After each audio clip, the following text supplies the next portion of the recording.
Let's build another prison. Not Once again, Asdana was engulfed in war. This time, the enemies originating from within. The prisoners remained prisoners for the rest of their lives. The three nameless stayed on the planet, endeavoring to spread the tenets of Trailblaze throughout the frontier prison. Alas, their efforts proved futile.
Stream 4, the gleam of old. It's true that Hanunu was a legendary hero, but it must be acknowledged that while he bestowed freedom upon the prisoners, he didn't grant them true liberation.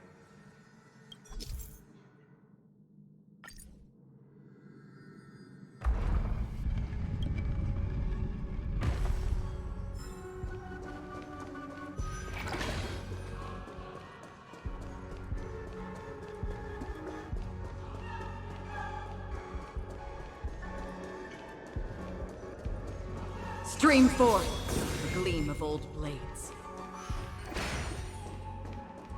this place. In 2147 AE, a prisoner named Hanunu ignited a struggle for liberty and emerged triumphant.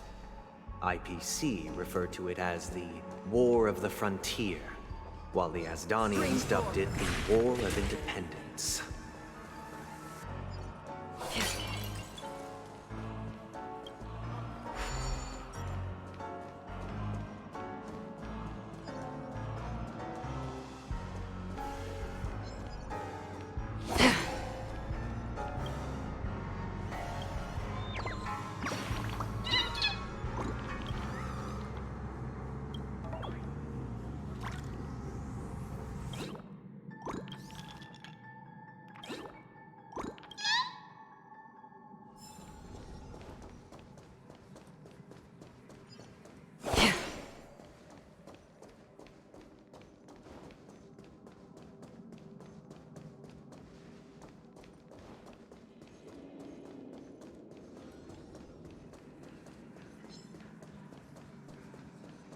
Stream 4, the gleam of old blades.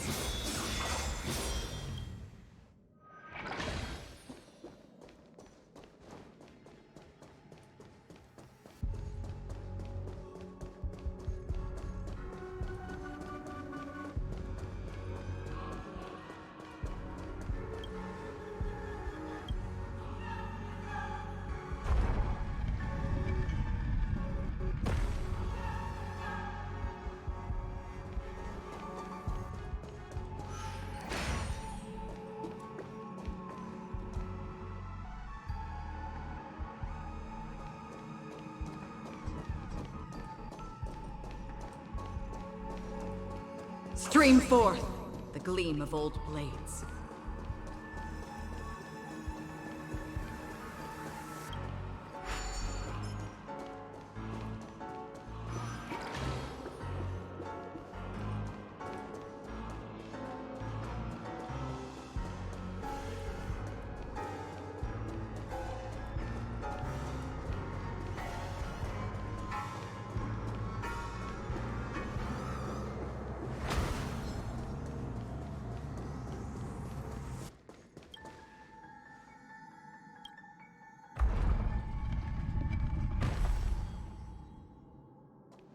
Stream 4, the gleam of old blades.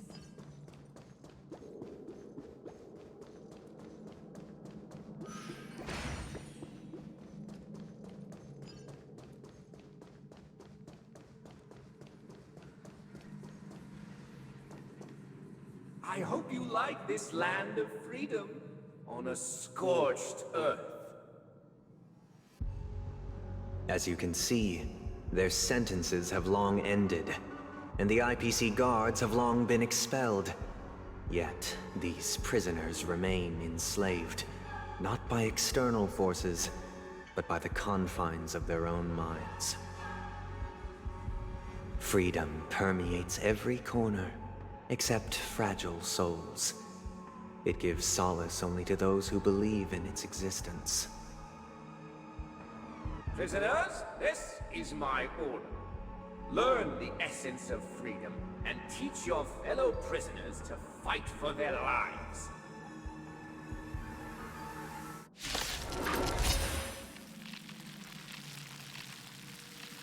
Hey! Why do we have to fight while enjoying the show? For I desire not only your enjoyment, but also your assistance in its completion. How familiar. Give me strength! Thanks. You're too good to me. I weep for the departed. It too shall fall.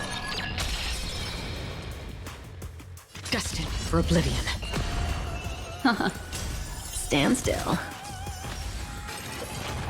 I'm scared! Stay put! Protect me! Protect me! Thanks. You're too good. On the still waters of oblivion. Destiny. Relax. Get them! Again. Retribution will find you. Destined for oblivion. Ill tidings manifest. I weep for the departed. It too shall fall.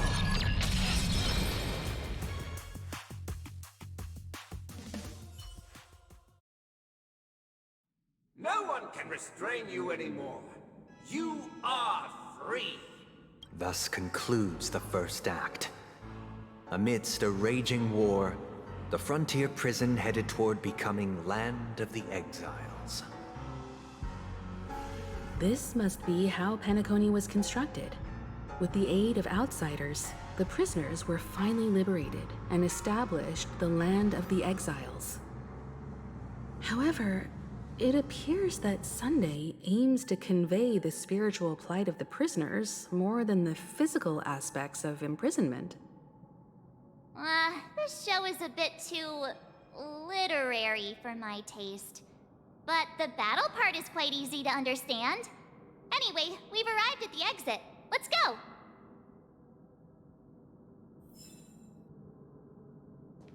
These puppets... Where are they guiding us this time?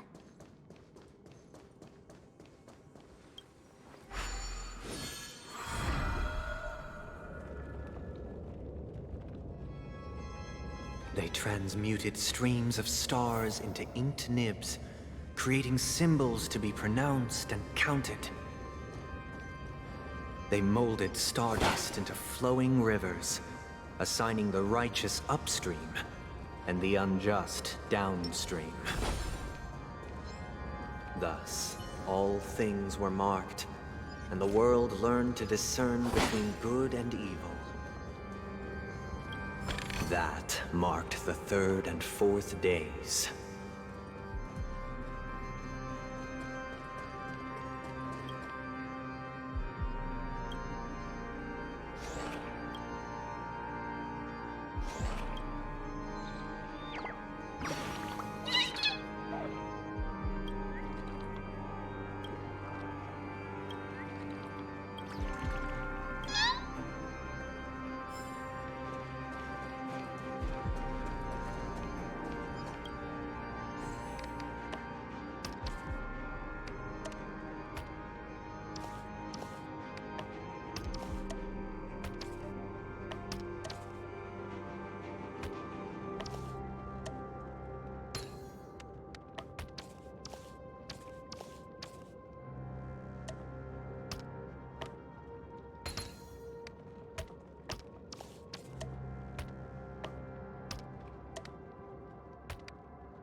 Yeah. Huh. Huh.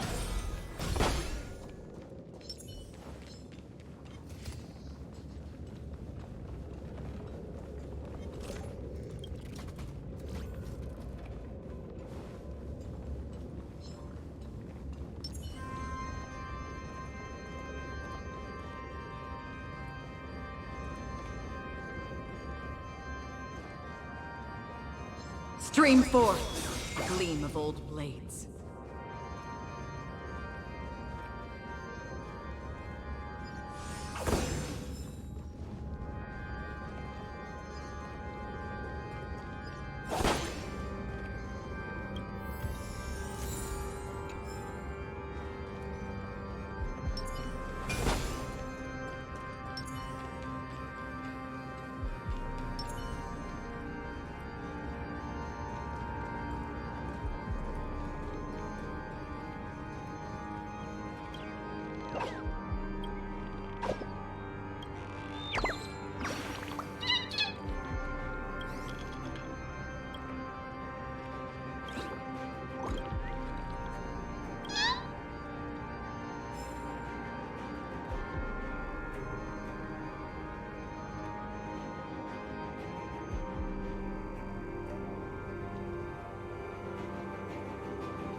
Huh.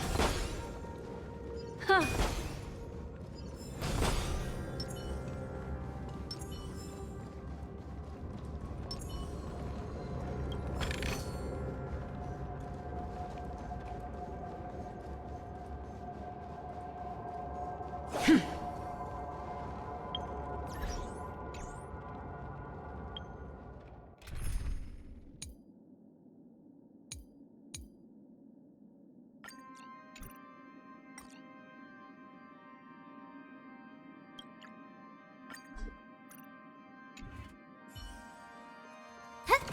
Ho!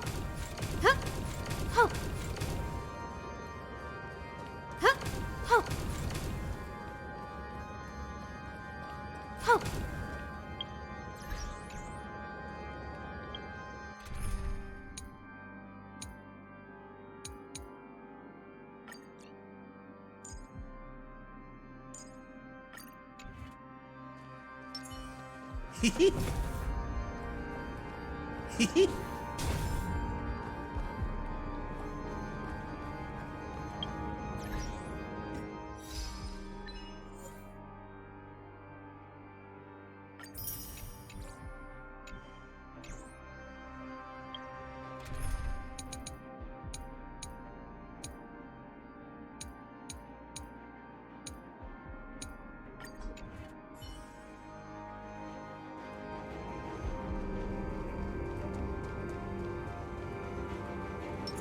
Huh.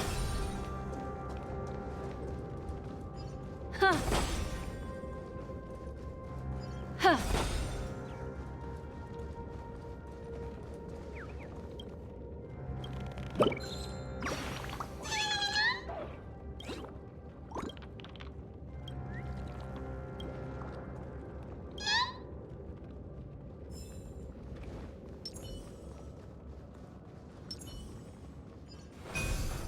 Huh. Huh. Yeah.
Stream forth the gleam of old blades. Shia!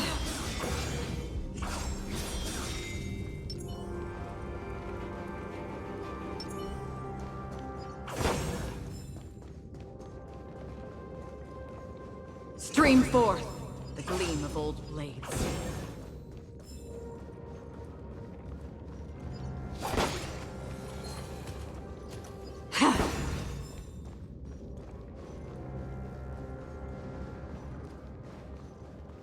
Stream forth the gleam of old blades.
Stream forth the gleam of old blades.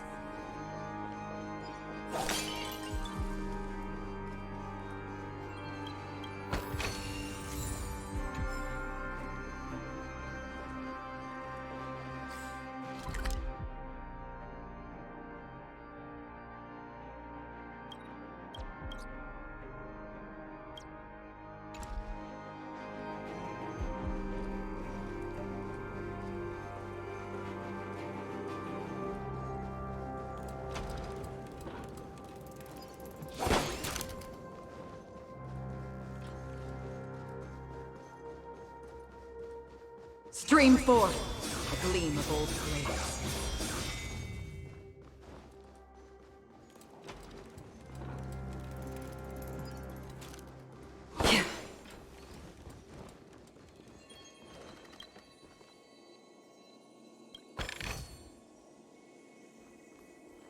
Look, another frame.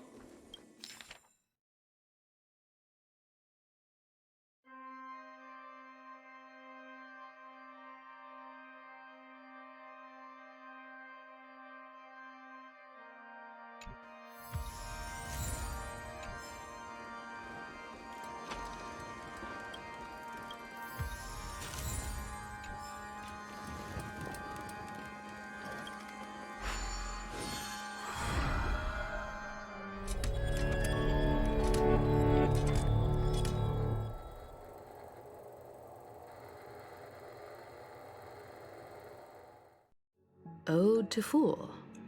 This must be the second act. The surroundings are different from before. The stage decorations look a bit tidier now. Behold the ensuing tale, a struggle for power. Penacony witnessed the ascent of the 7 major lineages: tree, grass, flower, bird, beast, fruit, and insect. Peace never truly graced Land of the Exiles. The history in this era is rich and intricate, so please allow me to present it in allegorical form.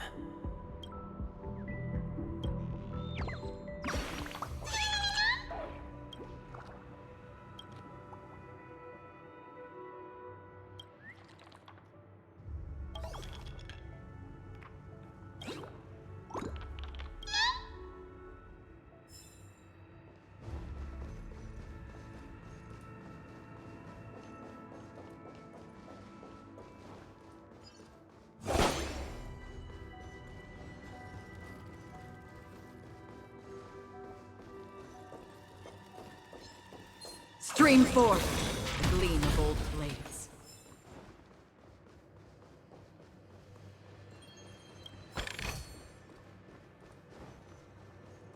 My child, you did not serve the old master. The leader of the Alfalfa family sought to defect to the IPC, trading freedom for survival. However, his eldest son slew him in the name of righteousness, and ascended as the new family head. Stream forth, the gleam of old blades.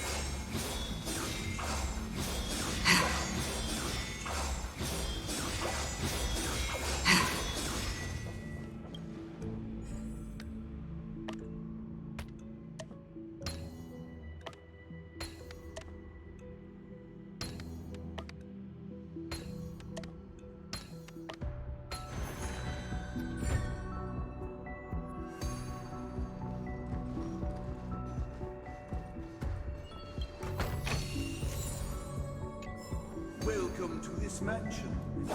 Outside. Land of the Exiles was in disarray, besieged by both internal and external perils. Though the 7 major lineages appeared united on the surface, each harbored their own ambitions, leading to ceaseless conflict.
Accountant! We are the pillars of this mansion. The Black Plum family was the first to fall. They withered away in the White Desert event, orchestrated by the Alfalfa family. Because Master shaped you from clay, but forged me from fire. I'm superior to you.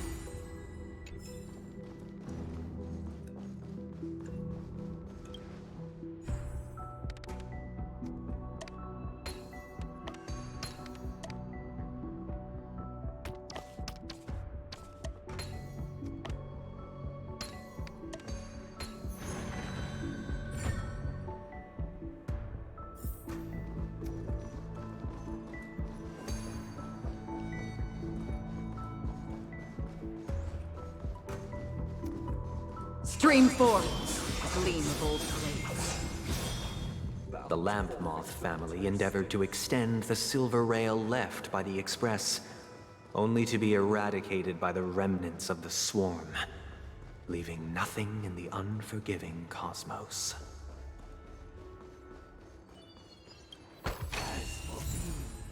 I shall forge new Only when bonds Gopher of Wood kinship led the family and to Land of liberate the Exiles and scratches. earned recognition from all 5 major lineages did Penacony earn its new name, the Land of the Dreams.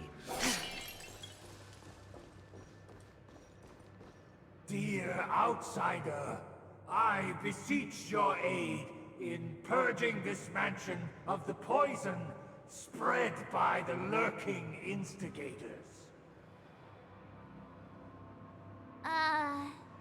You want us to help you? What do you need? I wish they could regain their reason and cast away the shackles of hypocrisy. This is the second act. Looks like it's about Penacony's journey to becoming the Land of the Dreams, during which the family plays a crucial role. But this new master seems like a bad guy to me, don't you think? Perhaps this is the truth Sunday is trying to express, if you read between the lines. The Harmony changed Penacony just as the guards once did. Looks like we've gotta help those guys kneeling down over there calm down a bit, right?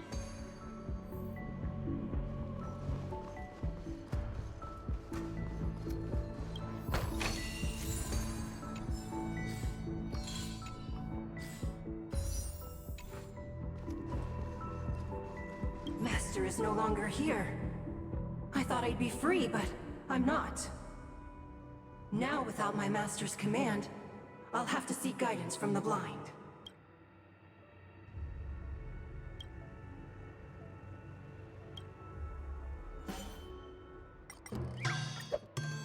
Master is no longer here. I must seek a new master and serve them faithfully. Either I shall be my own master, or I shall return to my former master. I shall not submit to a new master under any circumstances.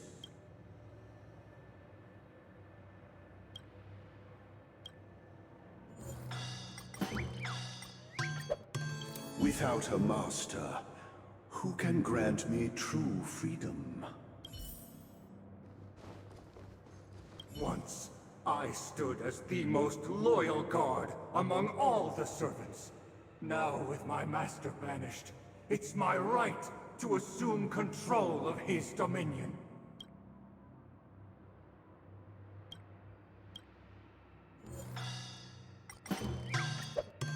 My former master has long departed.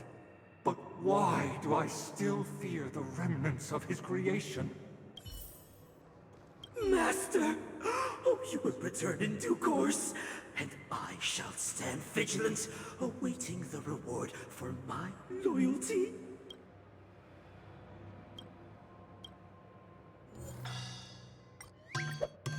Master, now that you have gone, I shall wait no longer for my reward.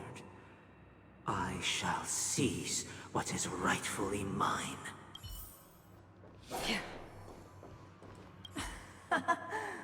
In the absence of my master, I am free. But without their guidance, for whom shall I sing?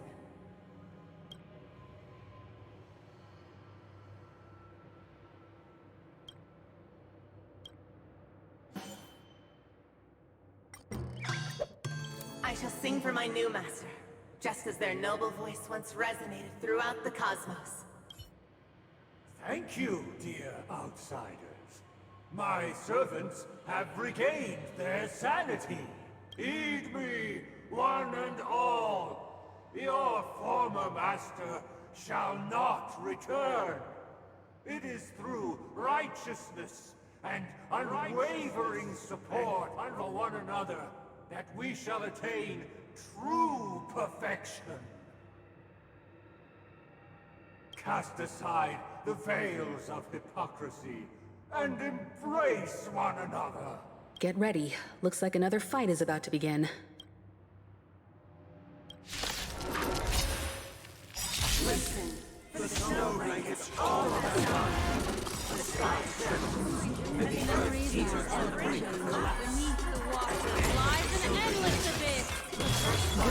Time to say goodbye. Fiends or devils, I'll crush them all! An elusive. Ill tidings manifest. Give me strength! Thanks. You're too. I weep for the departed.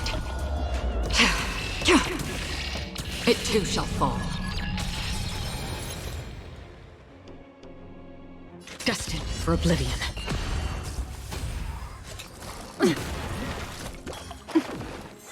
What? Stand still. Get them! Say bye to breathe. On the still waters of oblivion. Again. Des. Relax. I'm scared! Stay put! Protect me! Protect me! Thanks. You're too good to me.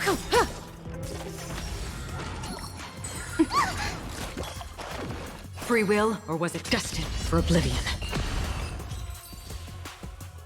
Alas, they remain but slaves till the very end, with the illusion of freedom. Thus concludes the second act. Amidst an illusory harmony, Land of the Exiles charted its course toward becoming the planet of festivities. This is how Penacony fell under the family's control.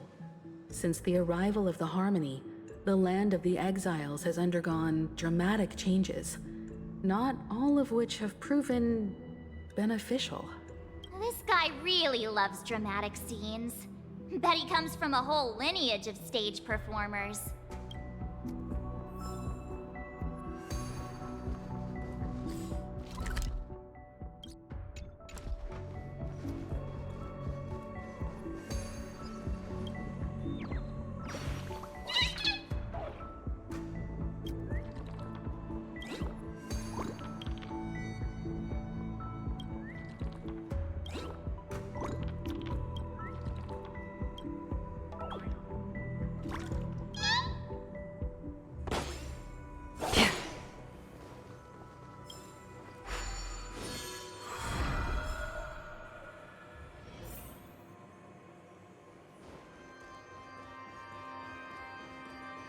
They used the planetary rings to establish the law, forging a code of conduct among the masses.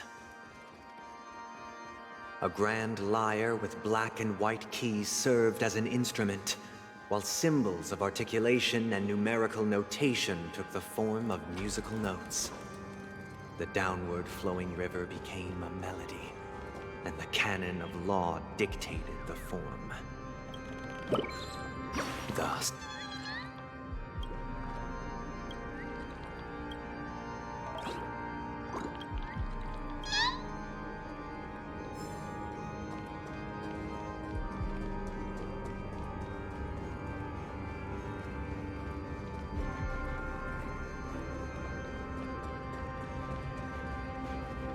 This guy is really into these puppets.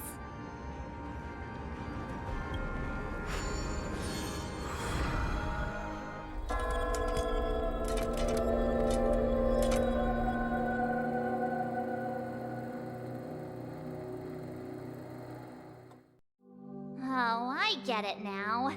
The last scene is all about singing the praises of the Order. And the atmosphere here is completely different from the previous two scenes.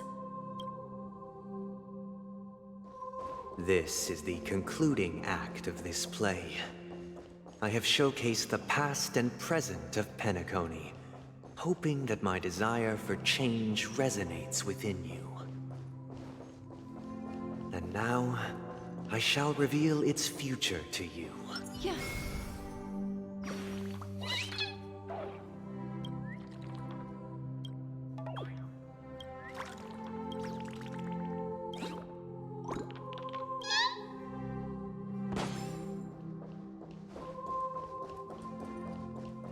Huh. Huh.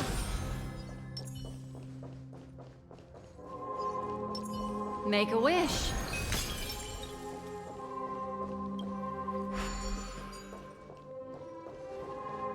Without a king, who shall take responsibility for the people? If the people lack foresight, we will make choices on their behalf and bear the responsibility.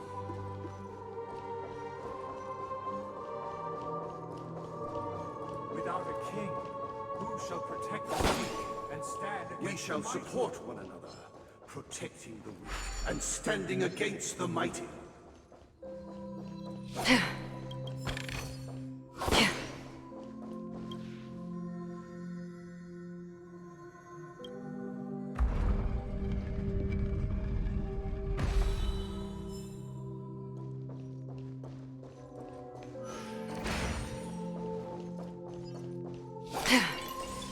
Without a king, who shall govern the movement of stars? Before the The ebb arrival and of a flow king, of time. everything followed its natural course, and so it shall continue even after the king's departure.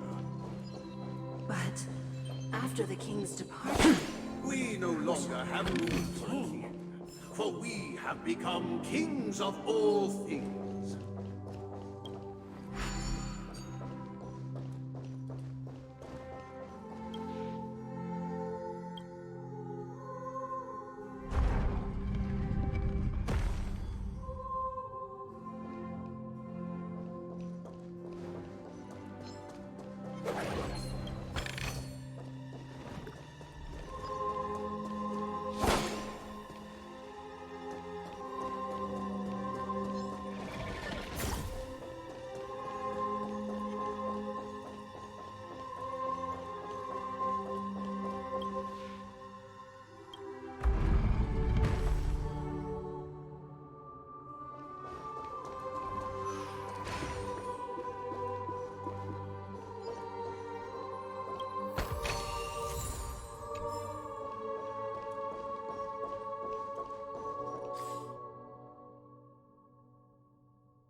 Hey, aren't we supposed to kick off a short story and have a fight here just like we did in the previous acts? Why aren't any of these puppets saying anything? Perhaps we'll need to complete the story ourselves, just like we did before. So, do you think their mind needs tinkering or something?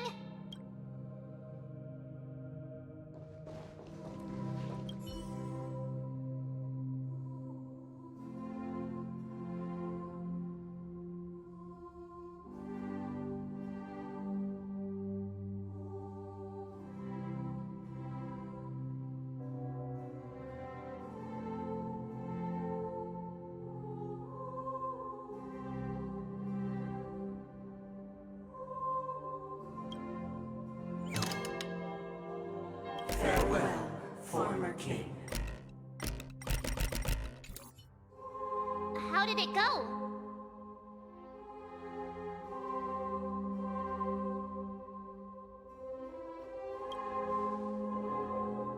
You can't change them? What does that mean? My apologies for my negligence. I forgot to inform you that the final part was scripted long ago. Let our previous king recount it to you. Now it is time for the final rite. Prepare for battle. Looks like we'll have to fight again. Descending from the infinite spiral staircase, I traverse towards the future with measured steps. Telling. No need to remember or seek my existence. I reach their target. It too shall fall. Good times. Time to say bye. Boom.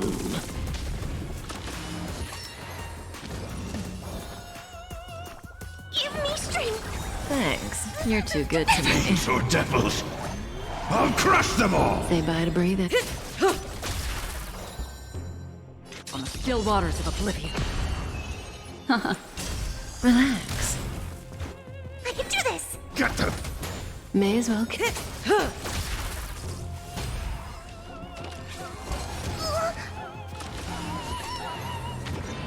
Another journey begins. Destined for oblivion. Destined. I'm scared! Stay put! Protect me! Protect me! Thanks. You're too good to me.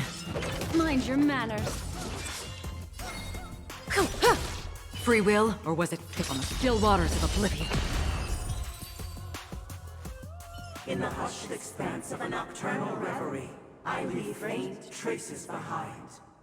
No need to remember me, or to recall the essence of dreams.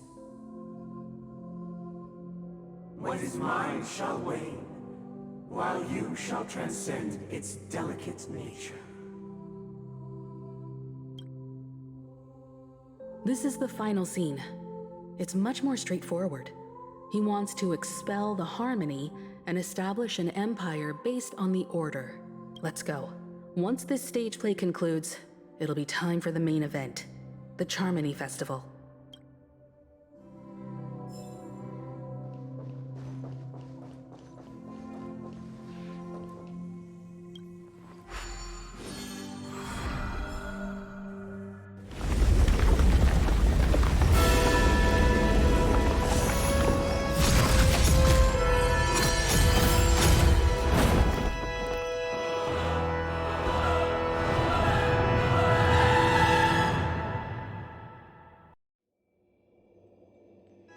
They imbued the world with meaning, perfecting all things in the heavens and on earth.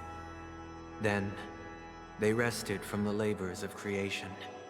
Yet, all beings cried out to Enna. Under the banner of the Order, you have defined all things in the cosmos. But this made us realize that we are but puppets in your hands. Thus, on that day, all beings united and cast the Eon into the abyss of oblivion. This Grand Theater looks totally different. Is this the power of the Order? Everyone, get ready. This could be a tough battle.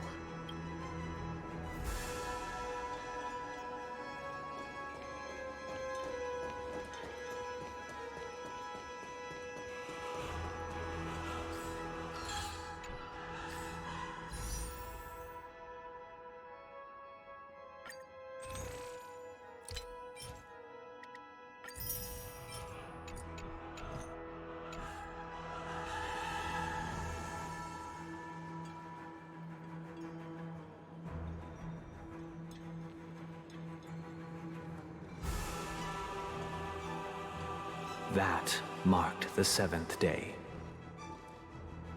Cheers and chants reverberated in the ears.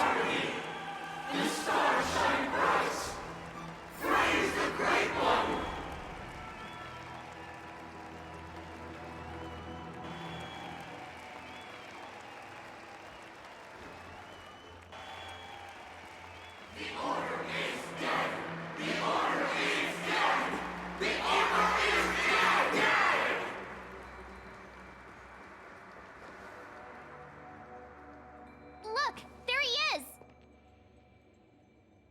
That concludes everything related to the Order. What are your reflections on this, my dear guests? Nevertheless, this is but a trivial blip in the annals of galactic history. What truly matters is the course this river shall take in the days to come. You've arrived at the perfect moment. The Charmony Festival is about to commence, and it would be a shame if you were absent for the Harmony's prologue.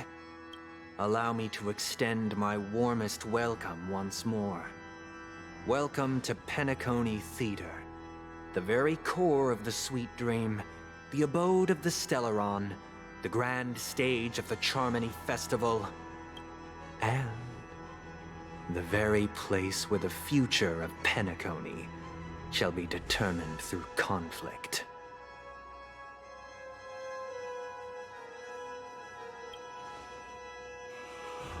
Your unwavering faith in the Trailblaze is truly impressive. True goodness can only be achieved through faith. Allow me to point out that falling into a permanent slumber is not happiness, especially when those people are driven by someone else's will in their sleep. Do you still believe that the Order only seeks to control the universe as their puppet, Himiko? No matter how perfect your vision of paradise may be, a cage remains a cage. People will never achieve true happiness in a world like that. They would just be toys for the Eon. It seems you have misunderstood my intentions. Allow me to clarify. My desire is not to resurrect a fallen Eon, or become one myself.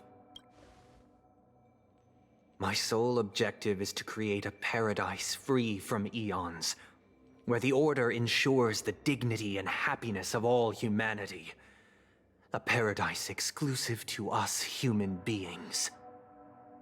That's not the case. If people are to live with dignity, there must be nothing and no one above them. In your so-called paradise, you would be the one reigning supreme. Looks like we won't be able to convince each other. Now that our conflict has been destined, let's unveil our paths and reveal to the universe the true path. However, before the prelude to the future begins, please take a moment to ponder the questions I've posed. Is darkness equal to daylight? Are sinners equal to the righteous? If you are born weak, which god should you turn to for solace?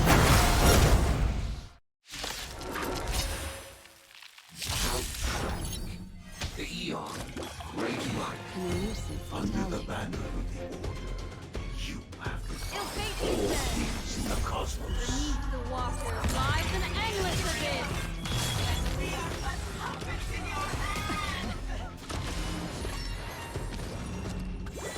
I'm scared. Stay put! Give me strength. Thanks. You're too good to me.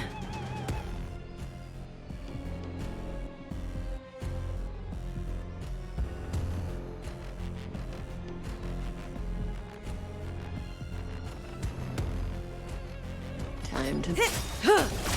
Good times. Time to say bye. Boom. I weep for the departed.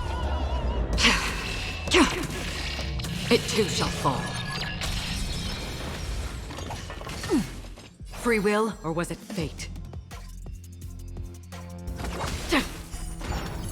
Relax. Destiny is apparent.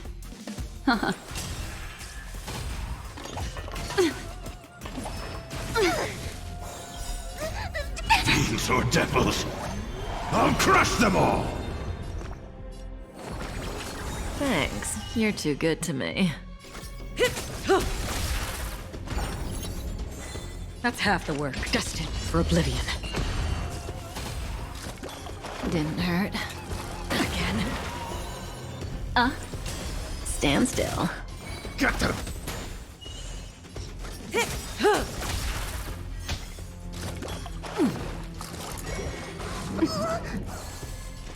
On the still waters of oblivion.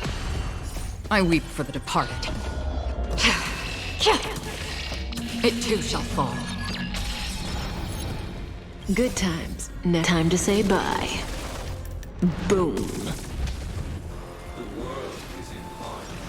The stars show. Memories are beneath the waters lies an endless abyss.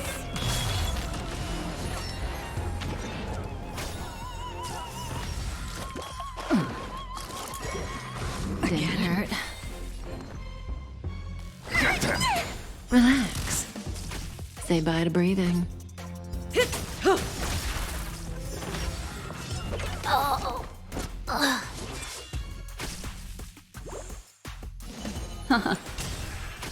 Another journey begins.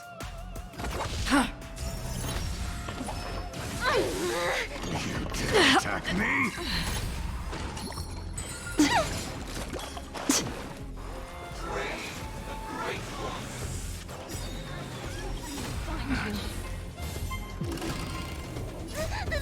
Fiends or devils, I'll crush them all!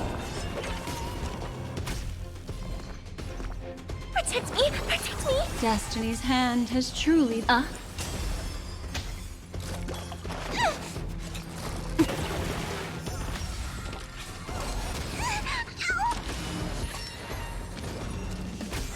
gonna hold it. Get them!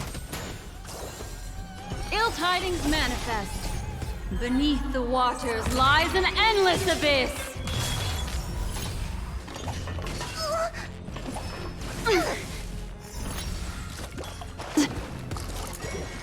Mind your manners.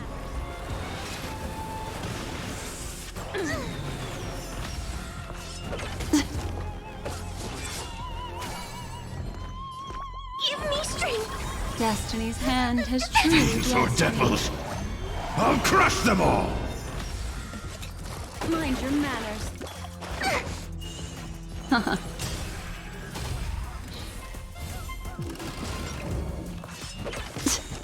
Memories are beneath the waters lies an endless abyss.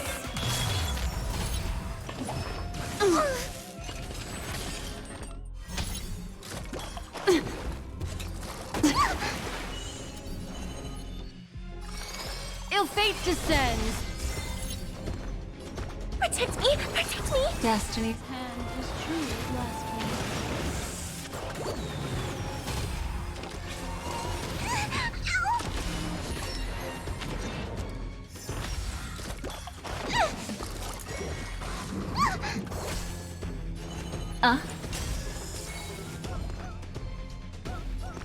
Give me strength. Destiny's hand has truly blessed me.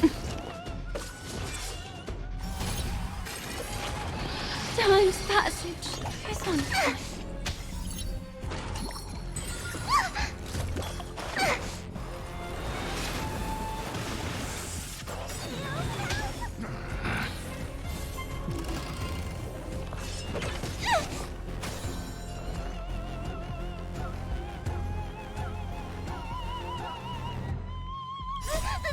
Fiends or devils, I'll crush them all!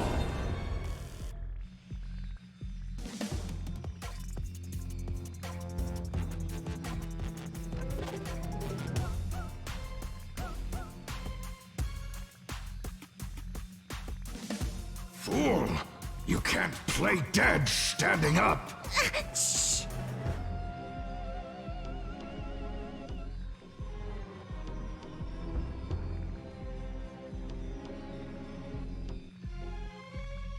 Get them!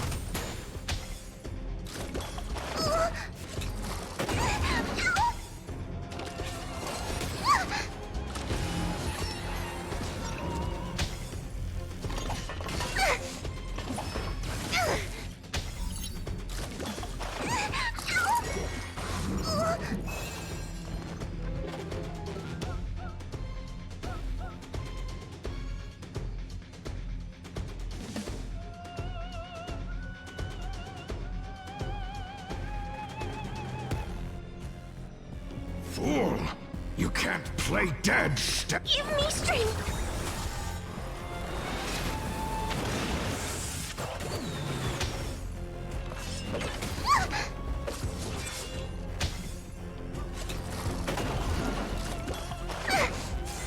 I'm scared. Get them! Fiends or devils, I'll crush them all!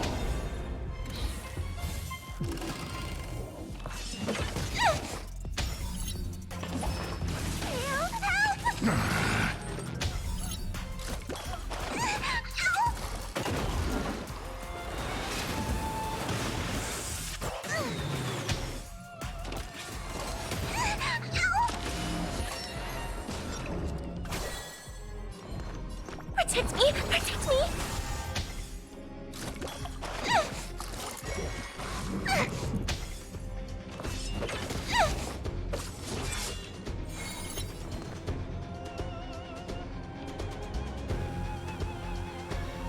Get them!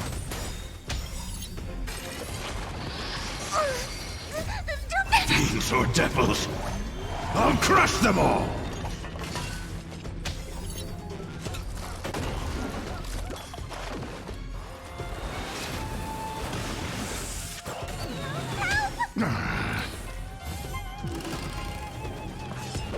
I surrender.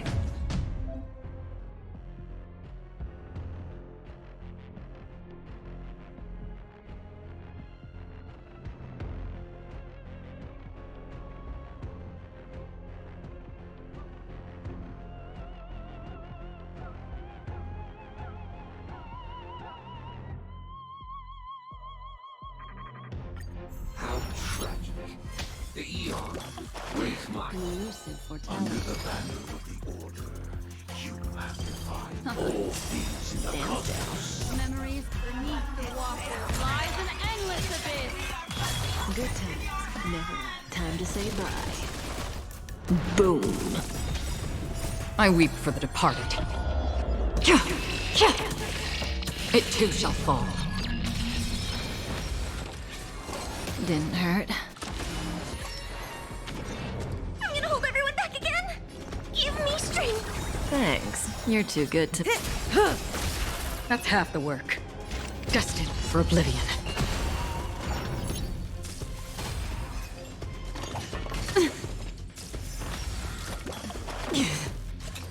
Again.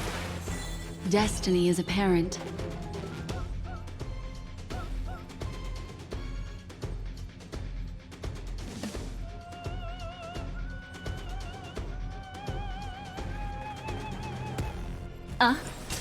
Relax.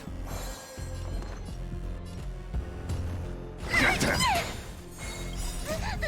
Fiends or devils! I'll crush them all! Say bye to breathing.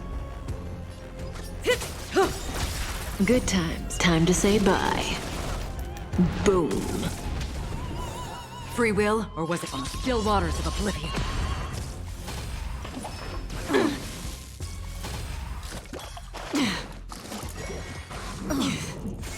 Destiny isn't chosen.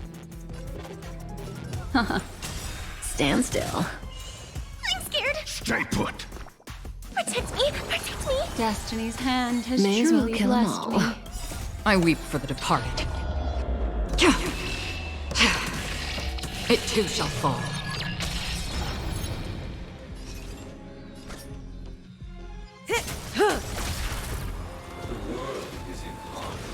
The stars shine.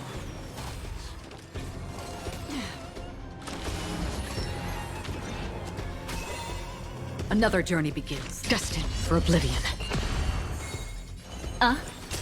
Relax. Memories beneath the waters lies an endless abyss.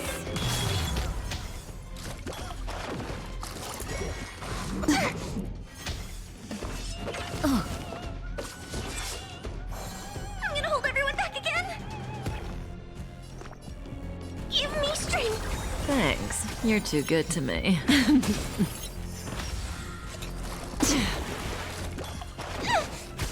Destiny is a. Stand still. Time to say bye. Boom. I weep for the departed. It too shall fall. On the still waters of oblivion. I can do this. Get them! May as well kill 'em all. Fiends or devils! I'll crush them all! Mind your manners. Didn't hurt. Relax.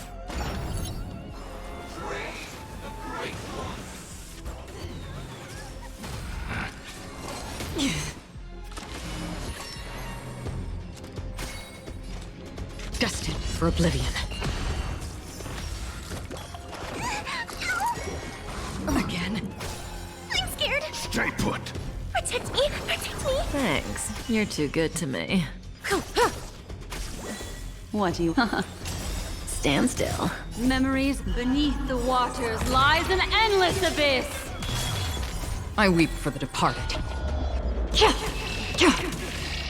It too shall fall.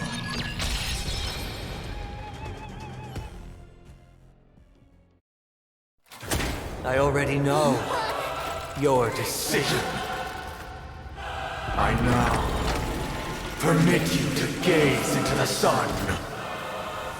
On these 107,336 stones, the almighty and powerful strings of harmony are at my disposal! The supreme tuner! Harmonious choir! Dominicus!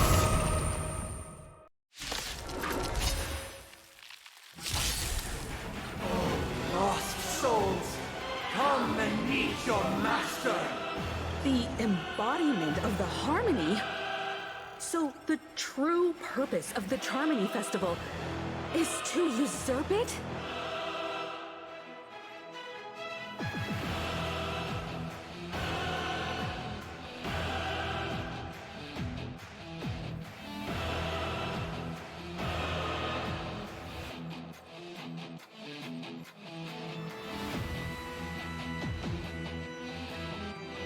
Continue or remain in the dark.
Again, the ill tidings manifest.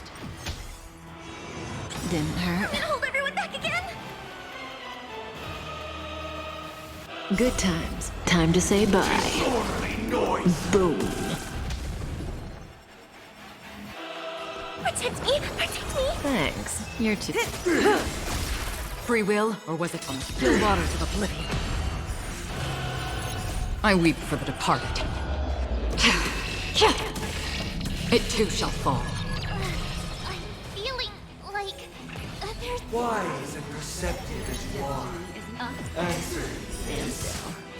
Why could the harmony and the order merge into one?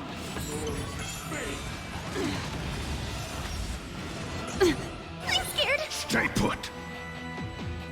Get them! Fiends or devils! I'll crush them all!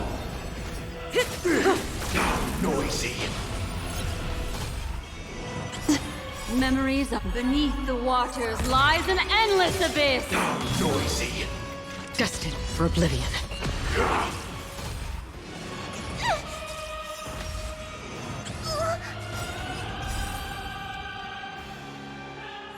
The time has come. Creation will be reborn from the remains of the gods. Dunhung?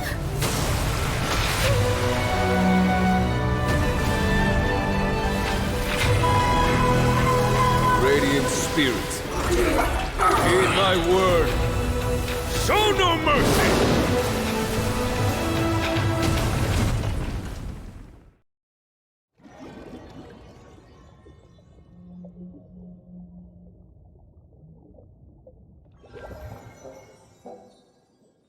Wake up! Wake up! Hey, wake up! The sun's frying your butt! Huh? Are you alright? Can you hear me? Do you remember your name?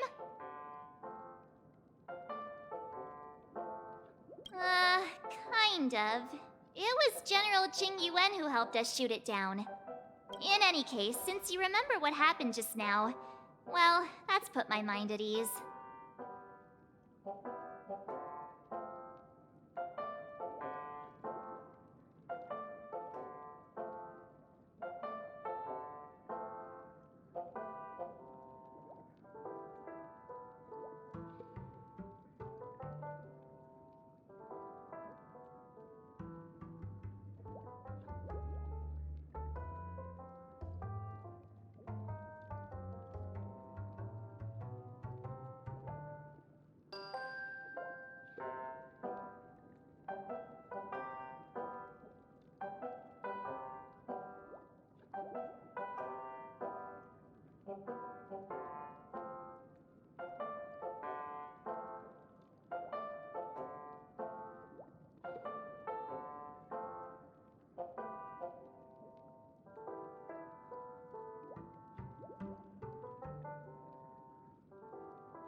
It's a long story.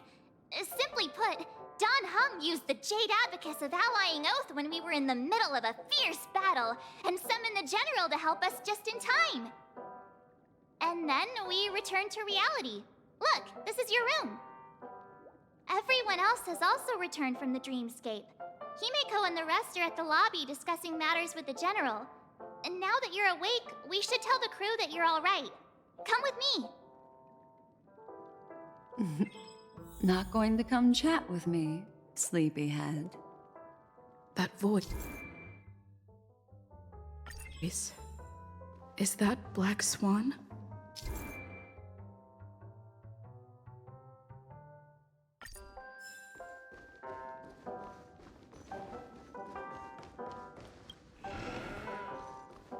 Hey, where are you going? Hey, we meet again, sleepyhead. What's Miss Black Swan doing here? Nothing, Miss March. I noticed she was awake and wanted to check to see how she was doing. Though the strike from the General was timely, its destruction was also immense.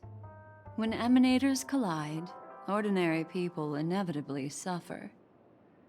But, luckily for them, the dreamscape is my home turf. Thankfully, I managed to get everyone out before the harmonious choir collapsed. Oh, so that's what happened! Thank you, Miss Black Swan! Don't mention it. After all, I wouldn't want to see such precious memories vanish. You're heading to see your friends, aren't you? Would it bother you if I walked with you for a short while? Of course not. But you're not planning on doing something like last time, are you? Why would you think that? I've never harbored any ill intentions. Well, not when you were around, anyway. Himeko and Mr. Yang are probably still busy. Let's go look for Don Hung first!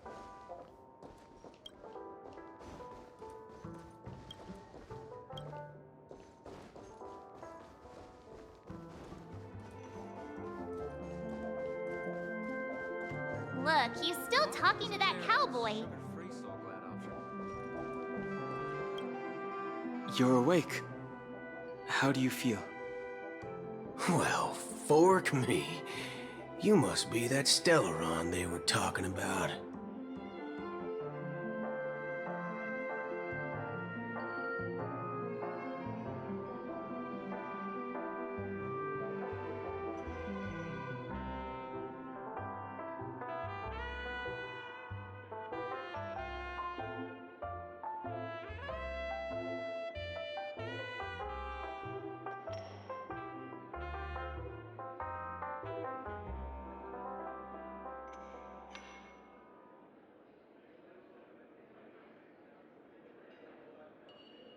Allow me to introduce him to you. This is Boot Hill, a Galaxy Ranger. During our pursuit of a certain person, we crossed paths and just so happened to uncover a shocking plot being concocted by Mr. Sunday.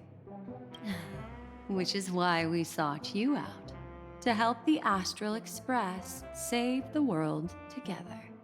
No need for thanks. The Galaxy Ranger's principle is correct every injustice one sees. That's how you lot in the Xianzhou put it, right, Don Hung? More or less.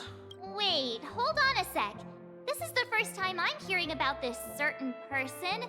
Who are you chasing? And why would that lead you to the Express? Good question. It's, who was it again? Don Hung.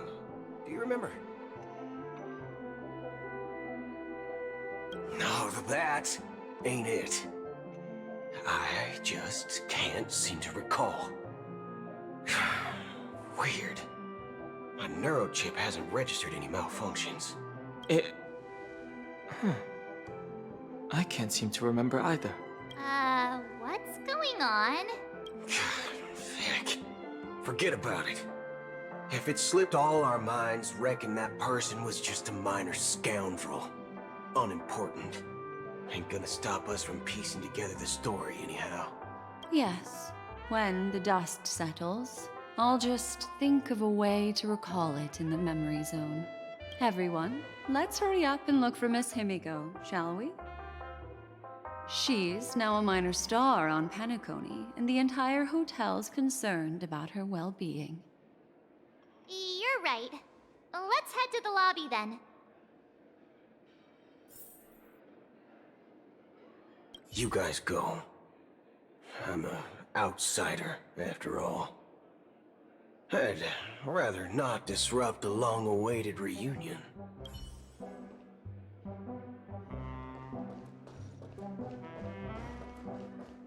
Us people.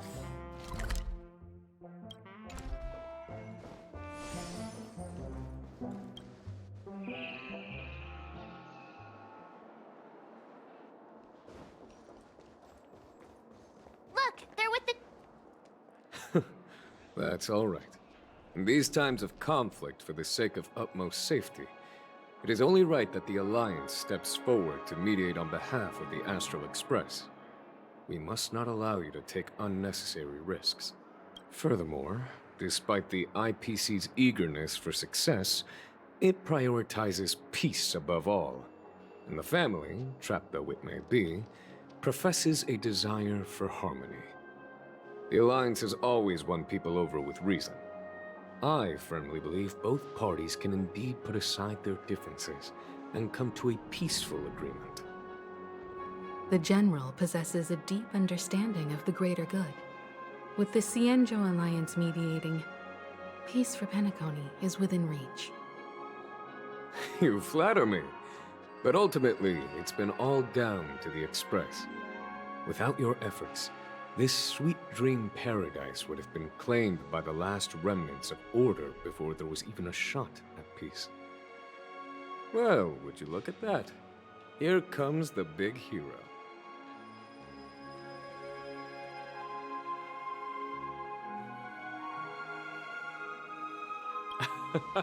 If it isn't the galactic baseballer, a hero with unparalleled insight. Are you okay? I heard you couldn't wake up. Are you feeling unwell? Don't worry, Mr. Yang. There's nothing wrong with her. She practically burned through a lifetime's worth of jokes on the way here. What about you, Mr. Yang? I heard that even Miss Robin wasn't spared. And that guy locked you both up. It's a long story. But at least Mr. Sunday took it easy on us. He used an ability called tuning to connect our consciousnesses with his. In other words, he imprisoned us within his consciousness. Thanks to General Jing Yuan's destruction of the Harmonious Choir, we were able to escape. He used that tuning on us too. Does that mean that we were almost imprisoned as well? I can confidently say now, he was truly after a fair fight with us. Had he wanted, he could have easily taken us down, without so much as lifting a finger. Speaking of the Oak family head, where is he now? It's complicated, but in a nutshell, he's now the former Oak family head. The IPC has named him the key figure in the family's Penacony split, citing a threat to cosmic peace. He must represent the family and answer for the unrest caused. His trial is set to take place at Pier Point. The family quickly labeled him and the remnants of the Order as enemies, declaring the turmoil an internal rebellion. This move effectively barred the IPC from intervening in family affairs on both moral and rational grounds. Everyone really has their own agenda, after all. Then, what's going to happen to Miss Robin? She and Sunday won't be able to deny their involvement in the Charmony Festival. They're siblings, after all. Why the sigh, General? I can only say that this incident is an unexpected mess for the girl. The Alliance will try to persuade the family to consider this matter carefully during mediation. It's time, everyone. The IPC's key members and I have agreed to consult one another before the upcoming negotiation. Do any of you wish to sit in? Given the General's invitation and the matter's significance to the universe, the crew will naturally accept. However, if the IPC has any reservations... Why, of course you're welcome. They've mentioned that your team is a trusted ally of the IPC in Penacony, so there's no reason not to welcome you. Besides, if there can be reliable observers from the Astral Express present, discussions will go more smoothly. So, what do you all think? Well then, we shall oblige. I'm kind of allergic to those types of situations. I think I'll just head back to my room and start packing. Not to worry. Himiko and I will take care of things. I'm afraid I'll also have to return to the Express first. The conductor is worried about us. It's best I go and explain the situation. Thank you. What about you, Will you join Welt and me? Or have you got other plans?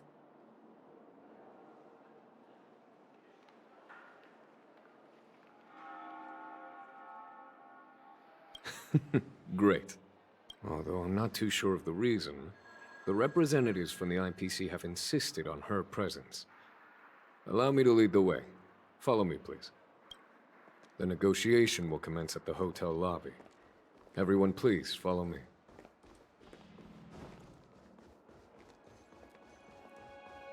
Quit giving me the stinker! Stream forth, the gleam of old flames.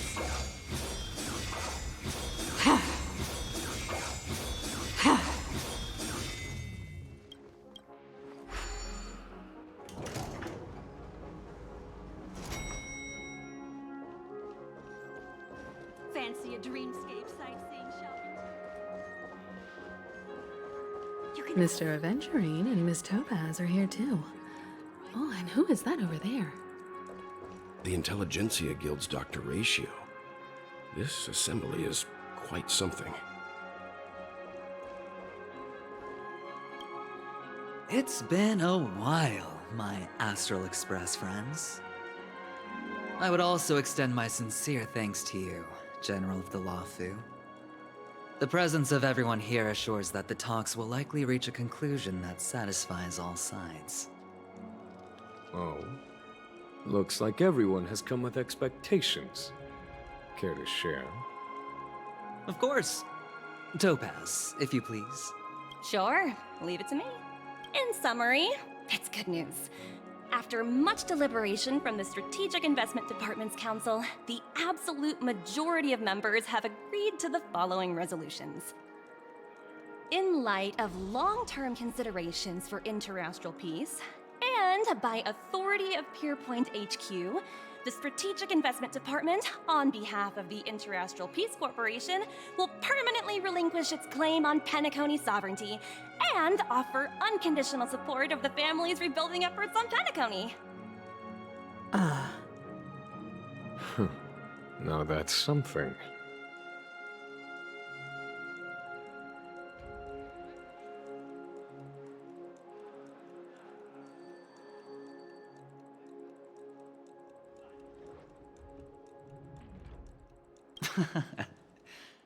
Well, if that's what it takes to bring peace to the entire universe, it's a price I'll gladly pay. Has the IPC finished sharing all its thoughts? Then it's our turn.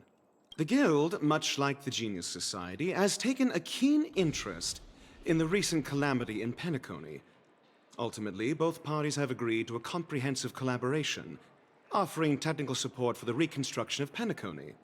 The floor is yours for the finer points, Mr. Screwlum. Enlighten us, please. Organic life's unrelenting search to understand the realm of inner spirituality is something I both admire and envy. Inorganic life has no mechanism to evoke dreams. But when my mechanical impulses are activated, my inspiration circuits will start to operate, and I will enter a state defined as imagination. Every time, within the realm of imagination, there emerges a fire from the shadows. It is warm, bright. I frequently ponder this flame might represent the essence of intelligence. A cluster of inspiration ignited by high temperatures. The future direction of the universe may well lie within it. Alas, they are nothing but projections of my thought system to me. Desired, but unattainable. But after learning of Penacony's accomplishments, I have come to realize that the flame is not beyond my grasp. After deliberations with my partners, we have decided to defer the progress of the Simulated Universe project, and instead assist the Intelligentsia Guild as technological consultants in the research of the Dreamscape and Memory Zone, so that these assets may be better used to serve humanity. Not only that, we've also established contact with the Garden of Recollection through the IPC, and they've pledged their support for our research endeavors. I'm truly happy for the Dream Chasers on Penacony. The cosmos' brightest and, let's admit, dimmer intellects are now at their service. Agreed. It's hard to imagine members of the Genius Society taking an interest in such mundane research. Never mind. At the end of the day, this is a positive outcome. No wonder everyone insisted that she be there. It heartens me to learn that everyone is willing to put aside their differences for Penacony's plight. I trust that everyone will surely reach consensus in the upcoming negotiations. Looks like Penacony's future is decided. I'm wondering, is there anything else the crew is concerned about? Peace is our greatest wish. Beyond that, we desire nothing else. Well, that's good. Now that everyone's minds are at ease, I shall take my leave. You may now depart with peace of mind. The Alliance will deal with all subsequent procedures. If that's the case, it appears that we have nothing else to worry about on Penacony. Looks like it's time for us to embark on a new voyage. Sounds good to me. You two head back to the Express first. I'll pick up March and deal with the checkout procedure. Oh, also, Miss Black Swan, you have a matter to discuss with me, yes? Nothing escapes your attention, Miss Navigator. You've been with us this whole time, huh? In any case, she and I will be waiting for you in March on the Express. Let's go. Our time on Penacony has come to a fruitful end. Penacony's journey ends here. I guess it was pretty fruitful. This is all due to your heroic deeds in Penacony. Everyone's been moved by your integrity and selflessness. Well, seems the dust is finally settled now. Well done, friend. I am truly happy for the Dream Chasers on Penacony. The cosmos' brightest and, let's admit, dimmer intellects are now at their service.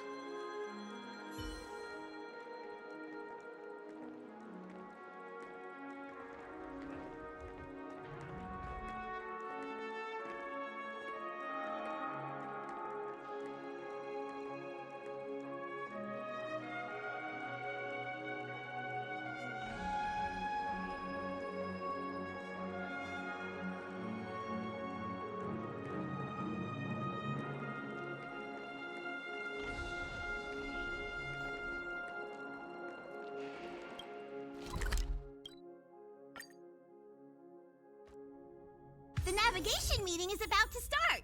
We're all waiting for you. When did the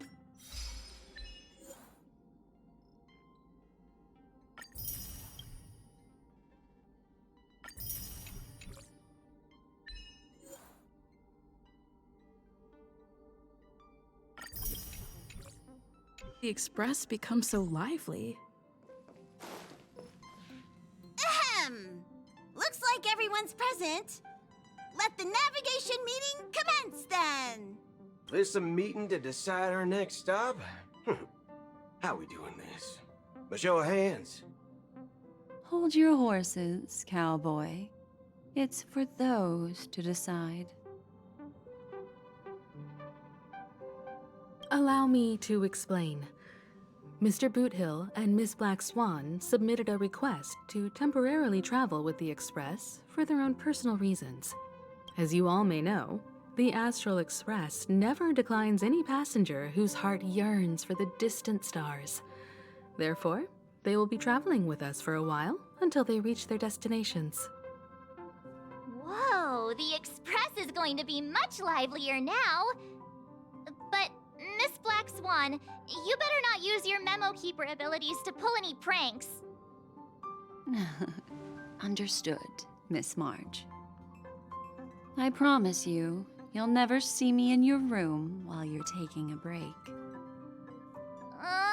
Don't! You're freaking me out.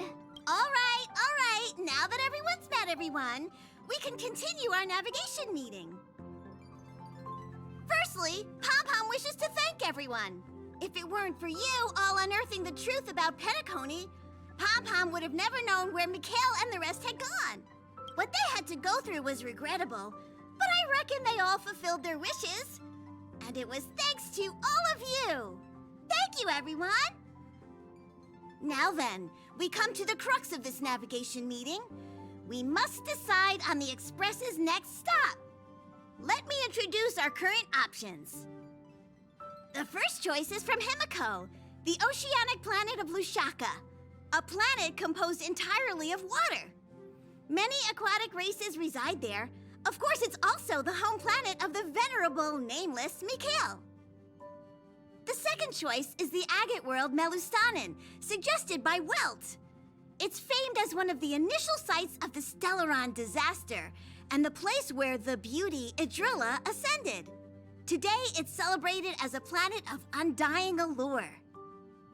The third choice is Edostar, a planet nestled within a vast ion storm region, currently under assault by the Antimatter Legion. However, the distress signals from there have recently ceased, prompting the IPC's wish for us to check in on the situation. The last choice, courtesy of Black Swan, is the glass belt Petravia, a massive belt of asteroids that was turned to glass by the Lord Ravager Zephyro. These days, it's apparently known to house one of the branches of the Morning Actors Troupe. Ooh, so many options. I'm seeing stars already.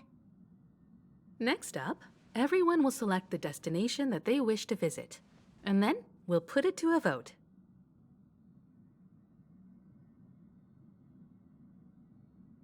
If that's the case, how about we go to Edostar first? If that planet really is in danger, then we should go help them out. March is right. Though the fact that the distress signals have ceased means we're probably too late. But I still think we should investigate the situation there. You and Dan Heng make good points. I'll throw in a vote for Edostar too. If that's the general sentiment, then we should indeed investigate. I vote for Edostar too. 4 votes for Edostar. 1 vote abstained. Looks like we have a winner. Next stop, Edostar. Then this navigation meeting is adjourned. I'll go check the warp jump coordinates. Everyone can catch up on some rest in the meantime. When it's time to make the jump, Pom-Pom will make an announcement. There's still some time before the jump. What should I do? How about a chat? Over here. For For some reason, I'm suddenly stricken by the feeling that we haven't crossed paths in quite some time. I should have known better than to expect anything serious from you. Got it. Please let this trip be uneventful. Please let this trip be uneventful. Please let this trip be uneventful. What's with you and always copying the way I talk? The last couple of trailblazing expeditions have been downright terrifying. It's about time we had some fun, cozy, and cute adventures for a change. Come on, start praying with me. Please let this trip be uneventful. Please let this trip be uneventful. Please let this trip be uneventful.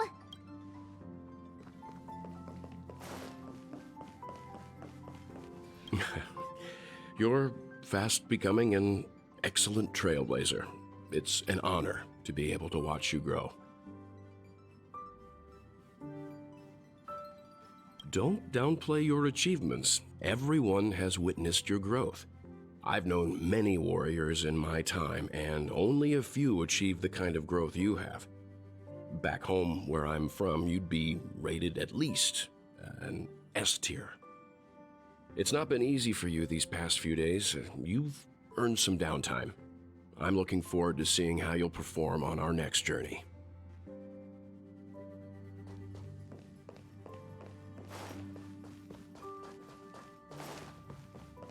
Come to think of it, this trip to Penacony was the first time we trailblazed together, wasn't it? Don't worry.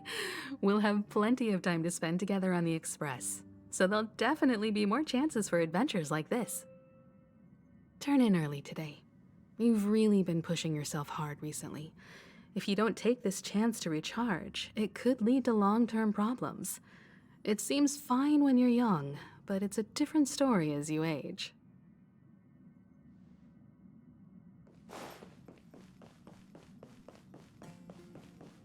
This Astral Express sure is comfy. But I got one tiny problem with it. How come there ain't no potent drinks on this ride? I can live without malt juice, but at least stock something else. Like that white gem, common as dirt and not too pricey.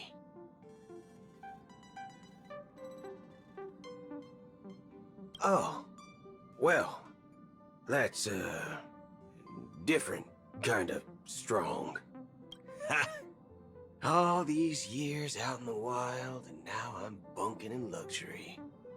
Gotta say, it's quite the treat.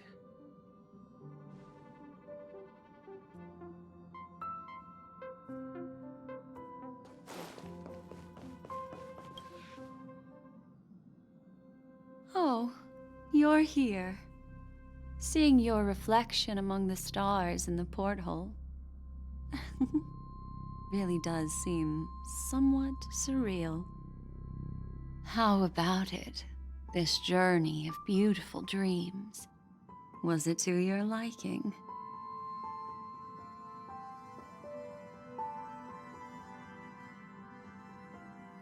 There's a rich scent of curiosity here. Such memories can be irresistibly captivating. So, how about you hand that small parting gift back to me? I'm quite eager to have it back.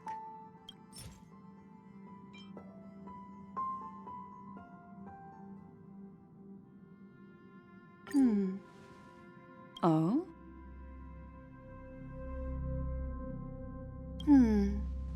Never mind. I just stumbled upon a particularly fascinating spot in your memory. Before I explain, I would like to apologize to you. This farewell gift I gave you isn't really a compass from the memory zone, but merely an empty light cone. Remember when we entered the hotel in the dreamscape for the first time, and I procured a few trinkets from your companions? Their functions are similar. This way, I can always be attuned to your location, ready to assist immediately if you encounter any threats. But this is not its most intrinsic function. Light cones are slices of light used to encapsulate solidified phenomena. This empty light cone is the same. It can etch your memories in their most vivid form, and then allow me to admire and manipulate them, turning them into unique mementos. All the world is born from the power of mind and soul, and that power is memory. To prevent ourselves from being forgotten by the world, we must make the world remember us, or use our memories to recreate it. Life, seemingly vast, offers but a scant collection of impactful memories. Some joyful, some sorrowful, some light, some heavy. But you are different. Memory is a reflection of the future. Within that reflection, I see your unparalleled worth. You have the power to craft memories that can captivate the world. Your memory can illuminate the universe's future path. And that memory will be as scintillating as the star clusters you see in this porthole.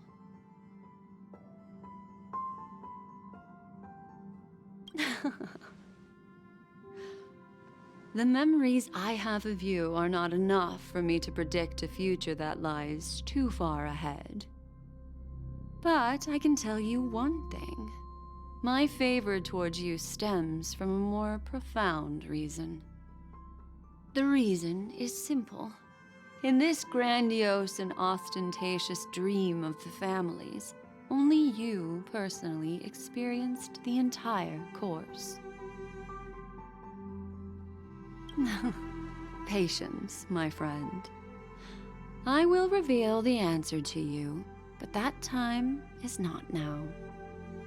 Turn around and take a look at your friends. Every one of them is reveling at the arrival of their next destination, all filled with hopes and expectations of their own present and future. Revealing everything at this moment would be a bit of a buzzkill, wouldn't it? I'm looking for an opportune time, a time when you're totally at ease. Perhaps when the night grows hazy and you're about to drift off would be the most opportune. How about one fine night? I will prepare the candles, aromatics, and even a cushy couch to create a cozy dreamland for you. And then I will tell you the answer in the form of a little bedtime story to lull you to sleep. Ahem. Hi. Hello. Attention all passengers. The express is about to make the jump. Please be seated and hold on. It looks like we're finally about to set off. There are countless gleaming memories out there waiting for us. Why don't we just leave it at that for now? Ah, that's right. As a small token of compensation for playing that little trick on you with the empty light cone, I will gift you with some words. They hold great significance to me. Life is akin to a winding labyrinth where memories serve as our sole companions. You'll remember these words dearly, won't you? In the year 2158 of the Amber Era, the first year of the new epoch, the universe resumed its intended trajectory. The kindling of conspiracy smoldered in Penacony, the land of the dreams. Failing to erupt into a blaze, it instead flickered briefly on Klapoth's anvil, before vanishing in the blink of an eye. The dead and those fated to die remain in their eternal slumber, while the living find solace in deep sleep. All clamored in a cacophony of silence, and then went about their own ways. The cosmos emanated a vitality characteristic of a new era, all for the modest price of a brother and sister's mild grief. Babies are born as stars extinguish. The silver rail unfolds. The story of the Astral Express comes to a close, yet it also embarks anew. Time marches forward, heralding the arrival of a new chapter in the history of trailblazing expeditions.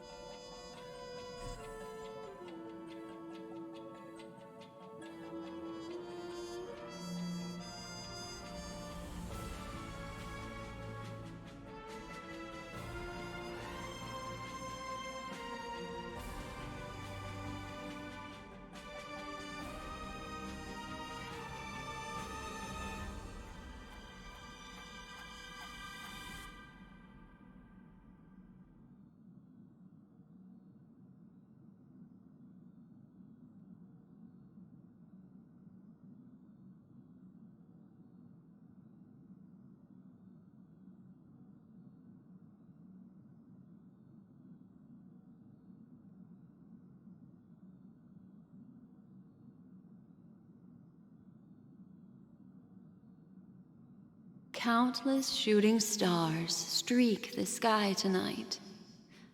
If you can pick the right one, it will carry your wish to thousands of distant worlds. You're feeling very relaxed now, aren't you? So, then, it's time to tell you a little bedtime story. Well, let's start with a conclusion. The crew was defeated in the battle against Sunday.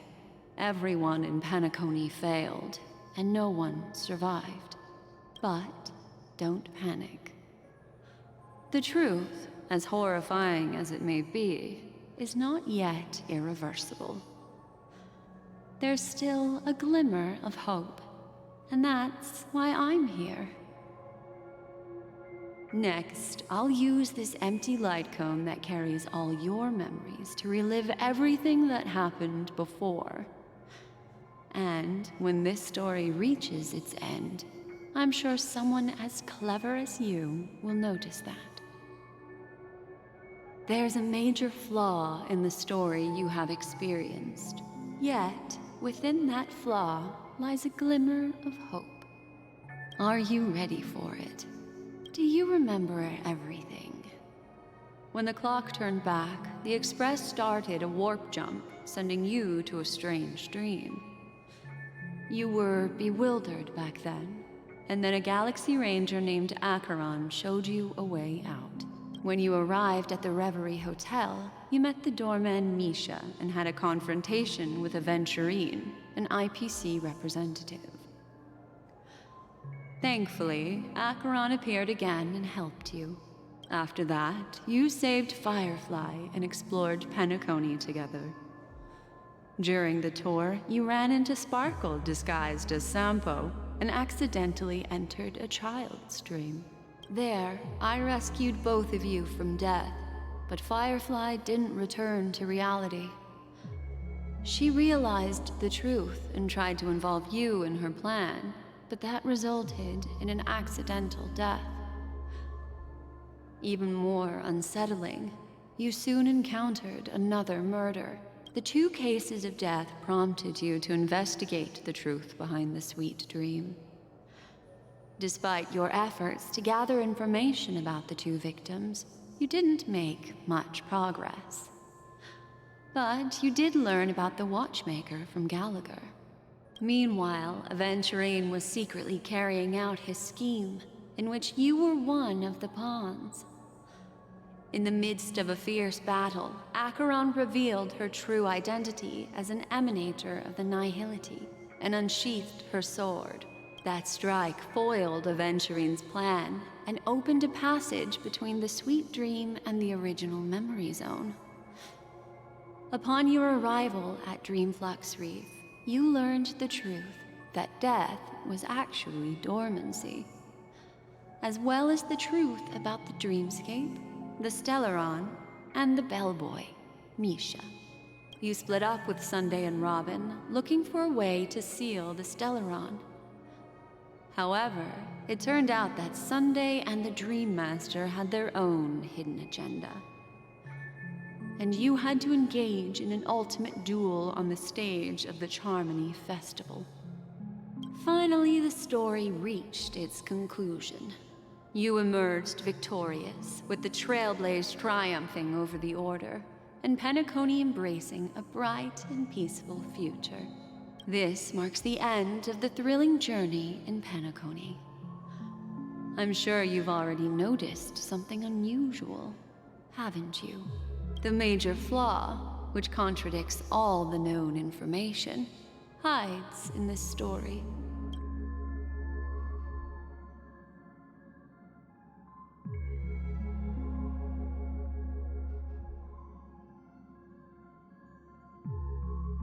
It is true that Gallagher is a history fictionologist, but he didn't lie in this matter.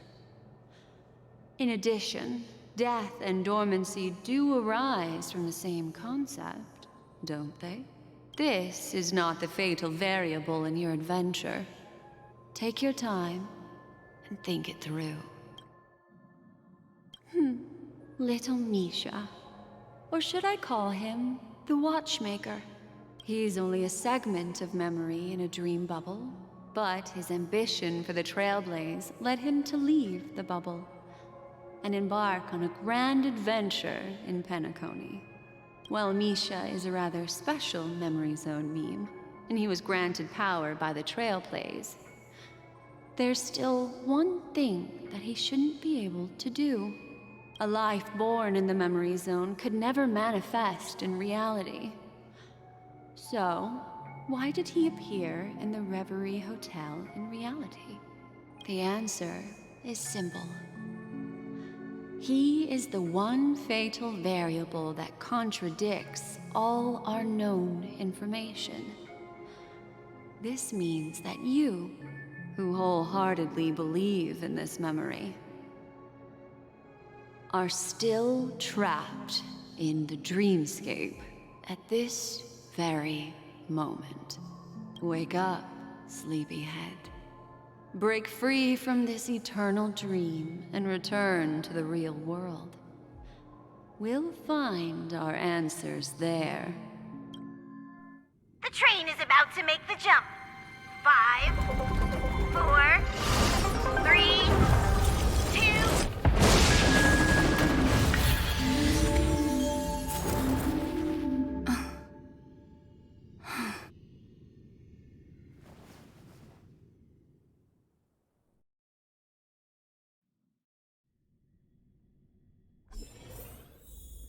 This way, darling.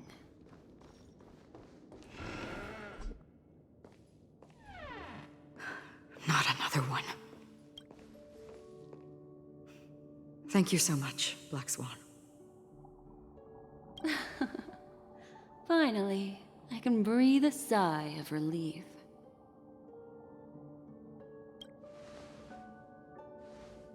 I understand you must be confused, and we'll do our best to shed light on the situation. However, before that, it's essential to know that this place is the rift between dream and reality. A place reserved only for those who have awakened from Enna's dream. Do you remember Sunday's ambitious plan? He intended to harness the power of the Stellaron, the collective will of over 100,000 Oak family members, and the desires of everyone in Penacony to usurp the harmony and restore the order. Unfortunately, it didn't stop there. From the early days of our journey into Asdana, we were already affected by the Stellaron. That strange dreamscape where we met. Maybe it was a sign that your thoughts were beginning to drift away. I don't think the goal of the Order was to put everyone into a deep sleep. Quite the contrary. They used the Stellaron to catalyze the leakage of Asdana's memoria into the material world, allowing the dreamscape to blend with reality. And that included a lot of memoria from the Beyond the Sky Choir. As time came and went, the dreams eventually became indistinguishable from reality, and reality became an illusion. People think they are awake, but their spirits have long since stepped into the Temple of Order. This is what makes Anna's dream so powerful. In this paradise governed by the Order, everyone indulges in their delightful dreams and lives happily ever after. I believe what you experienced in the sweet dream, except for that flaw, was real. Only in this way could you reach the destination, lifting the crisis in Penacony and embarking on your next trailblazing expedition. If it wasn't for Acheron's plan, we might have been trapped in this dream forever. Fortunately, while the path of the Order governs all things, it can't affect the Nihility. I came to realize this when the Dream Master tried to expel me at any cost.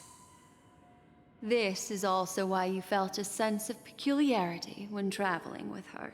Well, I'm not as fortunate as she is. Even if I'm a memo keeper, I was still influenced by the power of the Order and fell into hallucinations. However, thanks to your memories, now we still have a chance to turn the tide. For mortals, even if they possess the great power of a path, they can't create a flawless world like gods do. That's why there was a flaw in your dream. In other words, once you have realized the world is not real, you'll have a chance to break free from the dream. The flaw in your dream lies within Misha, who could have never appeared in reality. When I turned the pages of your memories, I realized that I was in an illusion too. Now Sunday has usurped the power of the Harmonious Choir through the Charmony Festival. Asdana has thus fallen into Anna's dream, transforming everyone equally into the notes of the Eon. Failure doesn't mean weakness. Only the strong can gather the will to resist the Order and try to break free. We still have a chance, though. To make it happen, please, Black Swan, guide us to those with a strong will. All right, please come with me. These people are... They're the ones who accept Anna's dream and indulge in their happy illusions. We have no means to wake them up now. Not even your clockwork will do the trick.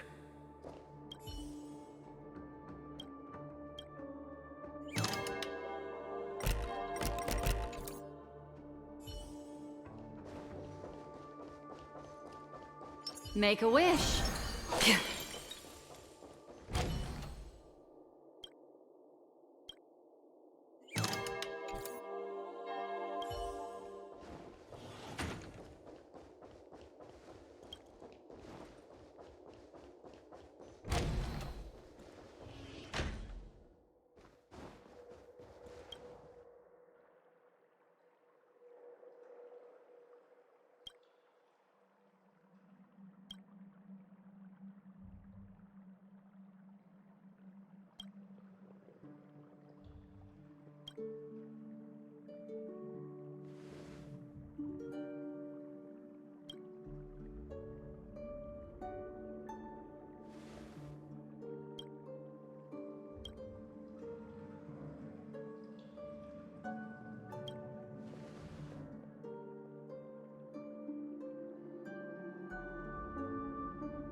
Here we are. It's... Robin?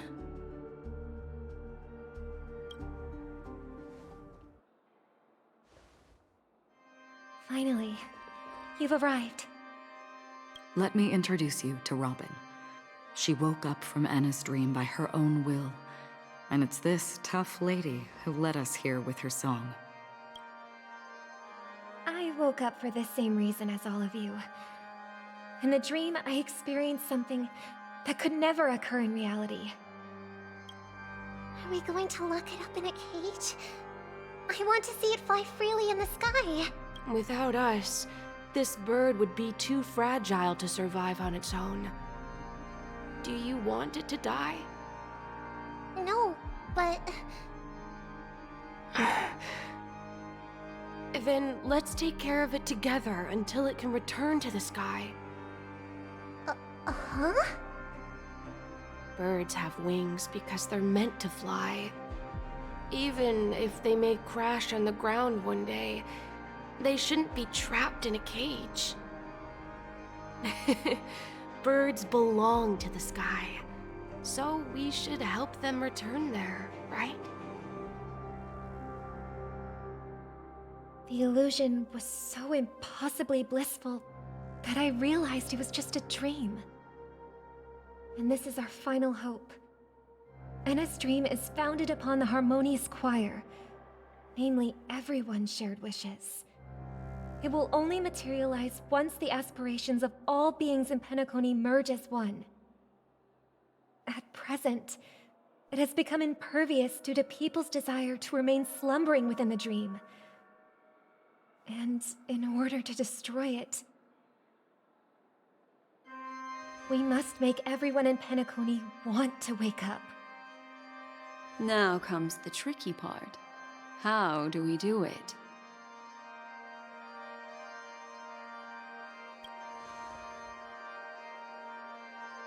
Humans yearning for sweet illusions borders on obsession, leading them to subconsciously resist the harsh reality. Therefore, I carefully selected a moment where she was completely unguarded, guiding her to uncover the truth herself to make her regain her consciousness. However, to wake up everyone in Penacony and get them to share the same determination, that would be nearly impossible. Indeed. I'm afraid it's almost as difficult as resurrecting an Eon. But we can't just stay here and do nothing. This is a critical moment for the whole universe. Who cares about some dumb number? Thanks to Black Swan. You're welcome. And thanks to the Memo Keepers in Penacony, too. I believe your partners have also awakened from their dreams. This is the first step of our plan. With the assistance from the Garden of Recollection, those who possess a strong will, like you, will gradually awaken from the dream. These free wills are the discord that will sway Anna's dream. However, awakening a mere handful of individuals is insignificant compared to the vast number of people immersed in the dream. We must find other ways to awaken the free will of millions of people within a short period of time. If breaking through from the inside proves challenging, we can seek assistance from the outside. We've long been aware of a potential solution. Asdana is a galaxy known for its abundant memoria and the remarkable phenomenon known as synesthesia dreamscape. When people first enter this place, they often find themselves and others sharing a collective dream. At this very moment, there is only one dream encompassing the entire Asdana system. So, you mean, if we can attract a large number of outsiders to this system, their free will would intertwine with this dream and shake it to its core? However, those outsiders might also succumb to the dream and become the foundation of the Order instead. The real challenge is, How can we gather a huge number of people as determined as you within a short period of time? Looks like the Jade Abacus of Allying Oath will be the only solution. No need for that. Keep your once-in-a-lifetime treasure. We don't need to bother the Cienjo Alliance for such a tiny request. You want thousands of people with unwavering free will? That's easy. Just leave it to us Galaxy Rangers. You can gather Galaxy Rangers? Outsiders may see Galaxy Rangers as elusive and disconnected individuals, and actually, they're right. And that's why we have a tacit understanding among us. Do you know what it is, Acheron? It's the relic I returned to you. Exactly. Its owner must have told you that it's meaningless to anyone other than a Galaxy Ranger, and that it can only fulfill its purpose when returned to its rightful owner. Because it's a burial artifact, worthy only of a hero who has served the Galaxy Rangers with honor. When its light illuminates the universe, it means the fall of a hero. And in the direction it falls, countless meteors will streak across the sky. Those meteors are Galaxy Rangers, coming from all corners of the cosmos, driven by a shared purpose, without questioning the cause or counting the cost, because we abide by a common principle. The shooting stars of the hunt only descend on the longest night, and with them comes the dawn. We've stayed silent for far too long. Now, it's time to remind all the cowards, oppressors, and villains of the universe of our presence. I'll be the one to ignite the first spark. Once the dreamscape is swayed, I'll complete the second step. I'll fine-tune the slumbering souls with the Song of the Harmony, interrupting them with the discord of Trailblaze, and guiding them towards reality. It's true that some people are born strong, and others are born weak. If the Trailblaze is the target of heroes, then the Harmony will guarantee that the strong help the weak. Only the people of Penacony themselves can be the saviors of their homeland. Their path of happiness should be forged by themselves. While I may not be a nameless, I'm willing to instill courage in all those who need it. This includes my brother as well. Anna's dream is too cruel for him and everyone else. Your plan sounds well conceived, but still, it appears somewhat idealistic and romantic. The flaws rooted in human nature can't be eradicated overnight. Do you believe these efforts alone are enough to convince everyone to choose the right path? I agree with you, Black Swan.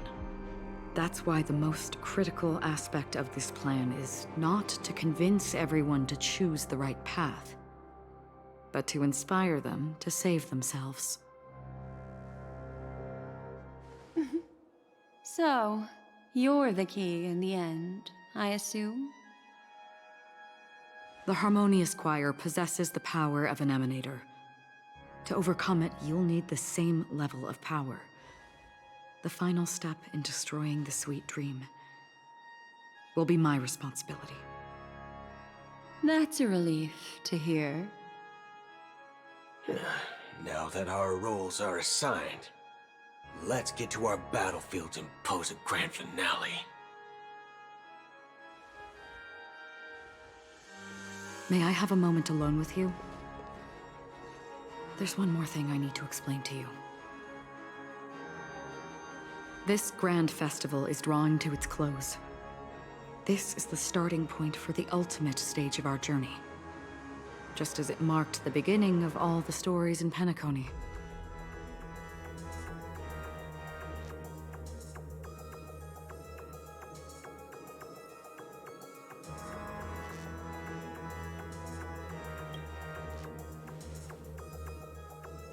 Indeed. She was the first to discover the world beyond the shores of death, and shared this truth with all of us. There's something you should know. We were able to locate you within this boundless dream, and find the key to breaking free from the dream. All because of one person's unwavering dedication. Firefly. She awakened from the dream ahead of others, discovered the Express amidst the stars, and brought us valuable information about the remnants of the Order. She may have been aided by the script, and it came at a cost. As you know, Firefly is a stowaway who entered the dreamscape in a different way from ours. Without the dream pool in the hotel or assistance from the family, she can only awaken from this dream in one way. A real death. We mustn't fail her determination. I'm not implying that we must win this fight no matter what, but our resolve should match that of that courageous lady. Are you ready?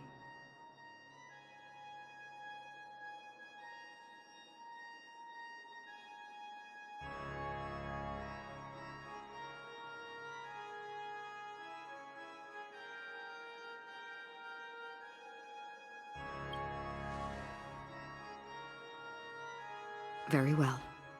Now, please close your eyes.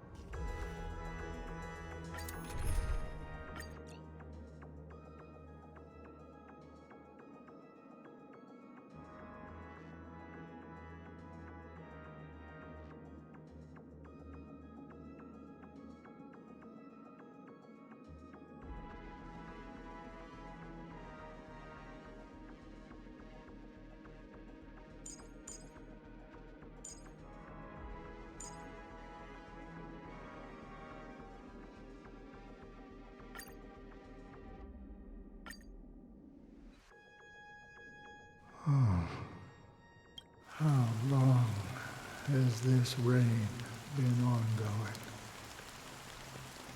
If I remember correctly, it has lasted for decades, or even centuries. The unwavering determination of the Hunt followers persists even in death. But thankfully, we've guided those lost souls to their lives beyond. They were heroes in their time. And they won't be reduced to puppets of the nihility in their death. You see, the shadows on the sea have vanished. Do you remember?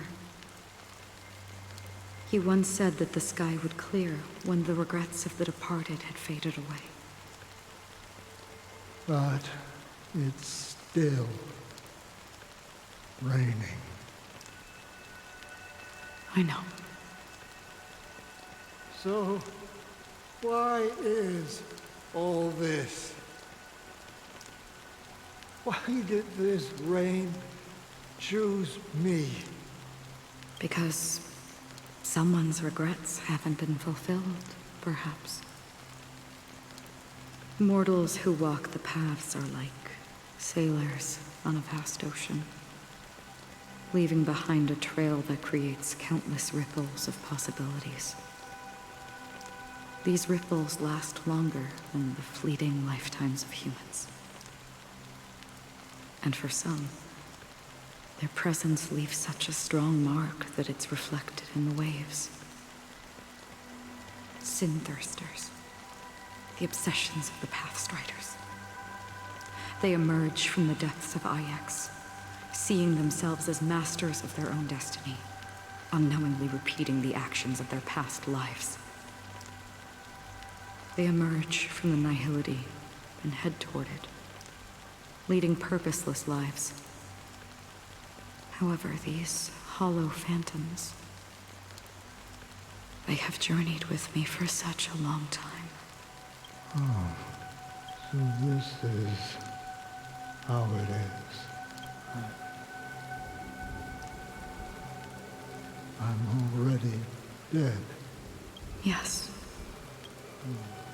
Are you watching over me? This is my duty as Acheron the Watcher. I'm guarding the path to the abyss of the Nihility, guiding every soul reluctant to become one with it. Back to this side. But if this is what the departed ones expected, should you try to change it?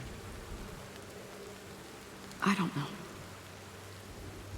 But someone once told me that when the inevitable moment came, he hoped that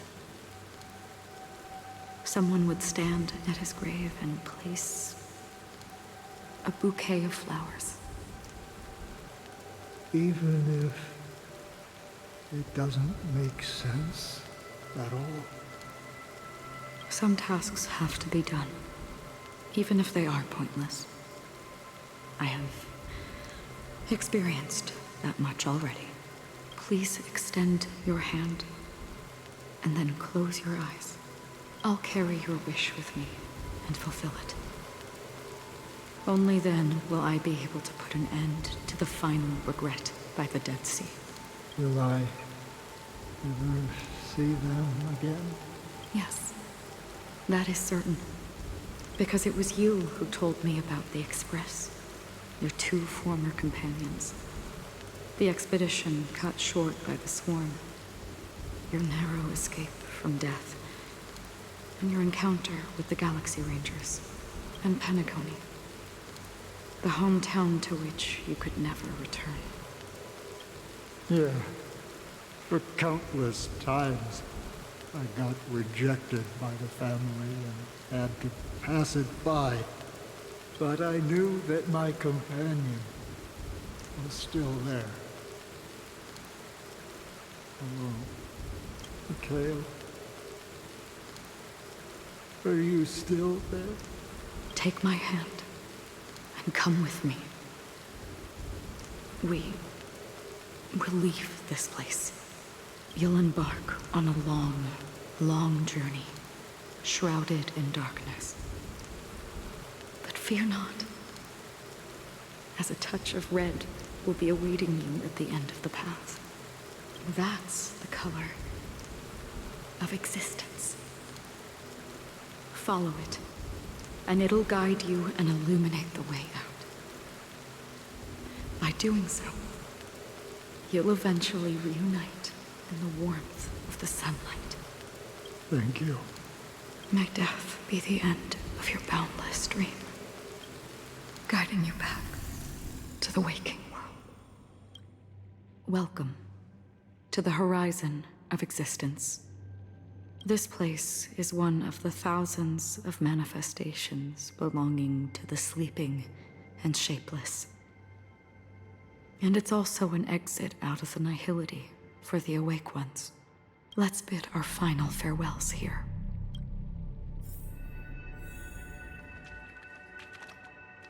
Please stay tuned. Always distinguish between reality and imagination. All right, Gray? Life is akin to a winding labyrinth, where memories serve as our sole companions. May your schemes be forever concealed. Anna's dream is too cruel for him and everyone else. To the imperfect tomorrow. I still remember the question on the invitation letter. Why does life slumber?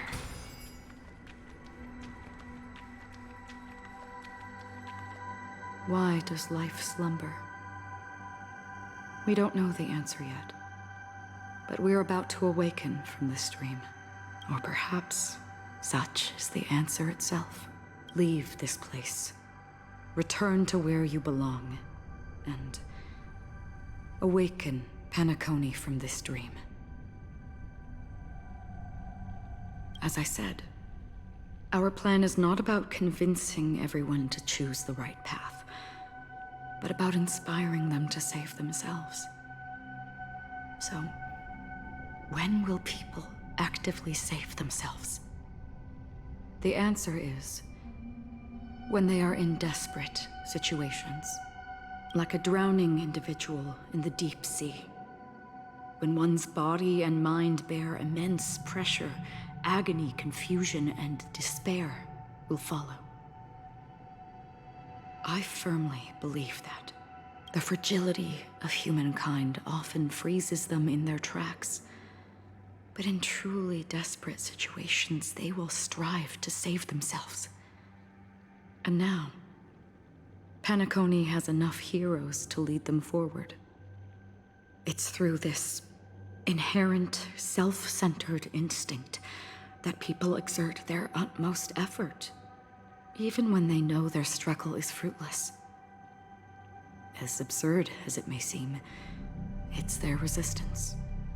As for now, it is time to guide them, not as a savior, but as a nameless among those mortals.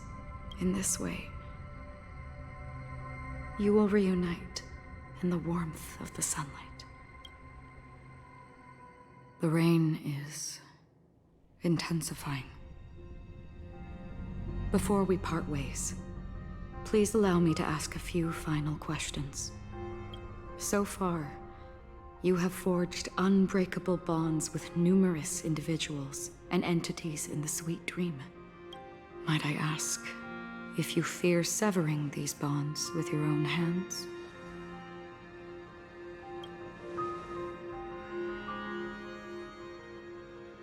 If there is a vast, lifelike dreamland that is virtually indistinguishable from reality, a realm without death, where everyone can attain the happiness and fulfillment they deserve, living blissfully ever after, I would ask, would you wish to stay?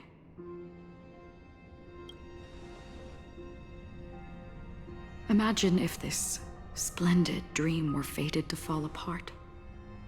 Friends, family, strangers, followed by the gentle breeze, soaring birds, the stars, and ultimately yourself. Everyone, and every face they remember. The joy and the heartaches, the vows sealed and those left hanging. All will inevitably march towards a predetermined ending. If you had grasped the journey's finale right from its inception, I would ask, would you still embark on this journey? I'm glad. The answer itself doesn't matter. What matters is that you've made a decision. Listen, touch, and ponder. And therein lies the sensation. Cherish it, because that's what makes us exist. Such is the only answer humans can offer when facing the nihility. If the nihility represents the primal fear of life, rendering any lofty convictions insignificant under their imposing shadow, then behind this shadow, there must exist the most fervent source of light in the world.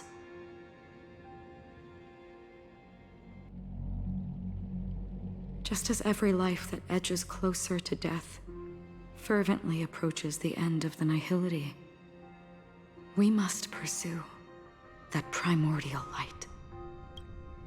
Now come to think that you exist in the nihility, and you watch over others to depart it, such a task is absurd and meaningless. Nevertheless, someone had to do it.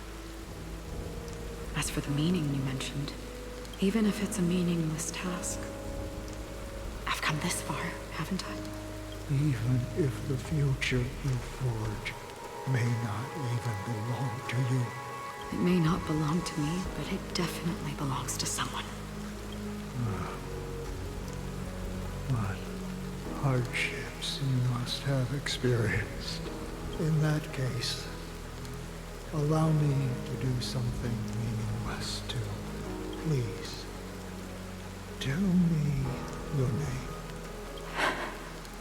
Perhaps my existence will vanish in the next moment, and nobody will remember this conversation or your answer. But I believe that your name should be remembered, and this universe will remember it as well. For me, some things are difficult to recall. Yet there are others that I find challenging to forget. Such is memory, a creation of the past that blossoms into significance in the distant future. I remember that marks the start of my journey. The origin of the vibrant red hue in my life, and the most fervent element amidst every tempest. That's my name. Raiden Ozenmori. May.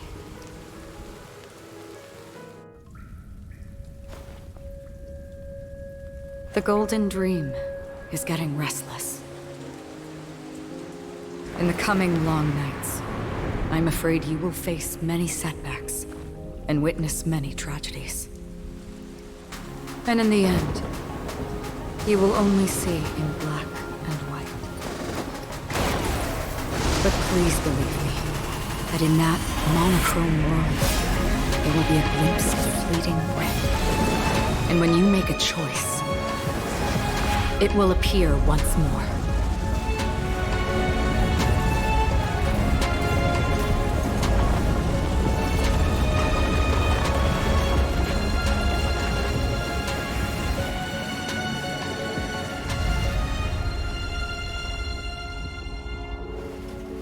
What you must do is ponder its significance, then return to the waking world.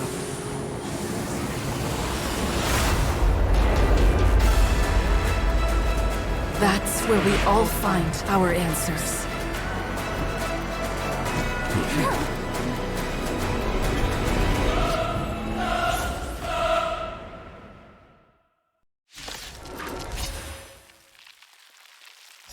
Have you broken free from the dream of order? We've done enough sleeping already. Let's show them a wake-up call. Time to test our rapport. Wake up! Let's begin. Destined for oblivion. I weep for the departed. It too shall fall. Without order, how can the weak be righteous? Stand down. How noisy. Survive or be destroyed. There is no other choice. That's half the work. Still water. Noise. I'll take the lead. Let's play our own. Let the show begin. You chose the wrong anthem. Disorderly noise. Leave it to me.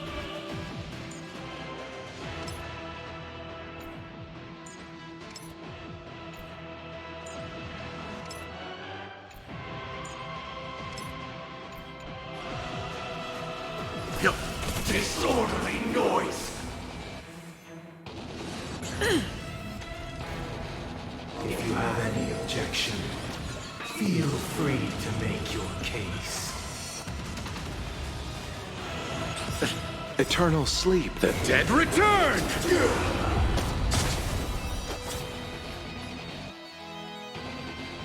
Wake up! Another journey begins, destined for oblivion. Disorderly noise!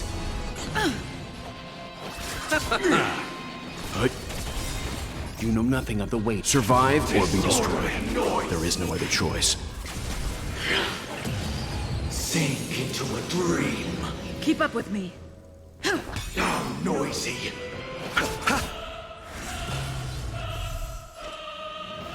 On still waters of oblivion, I weep for the departed. It too shall fall.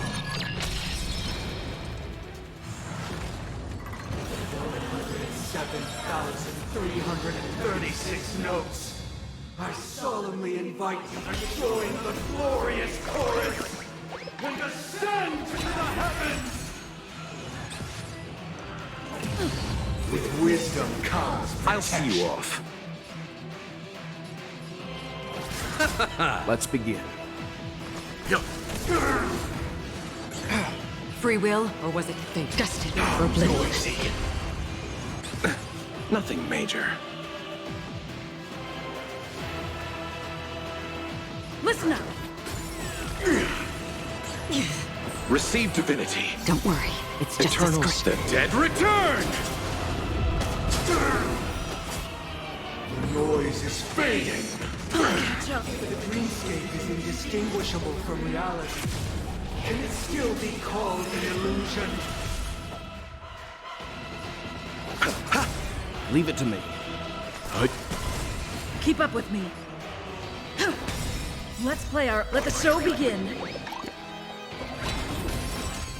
With this perfect melody I command, recreate paradise anew!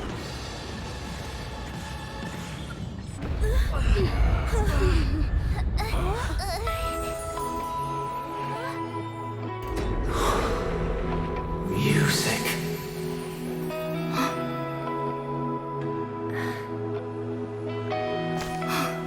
There seems to be another kind of sound coming into the Order's symphony.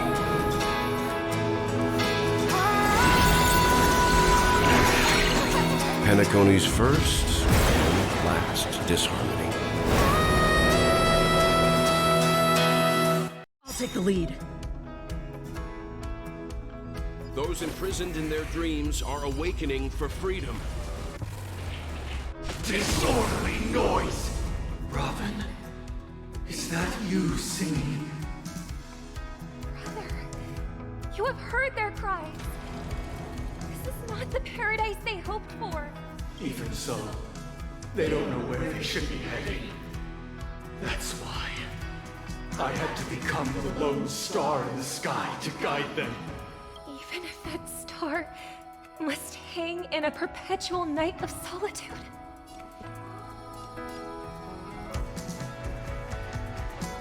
Let the show begin. You know nothing of the weight. Survive or be destroyed. There is no other choice. I weep for the departed.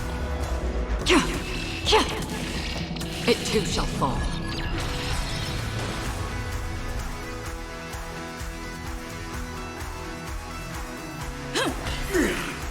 On still waters noisy.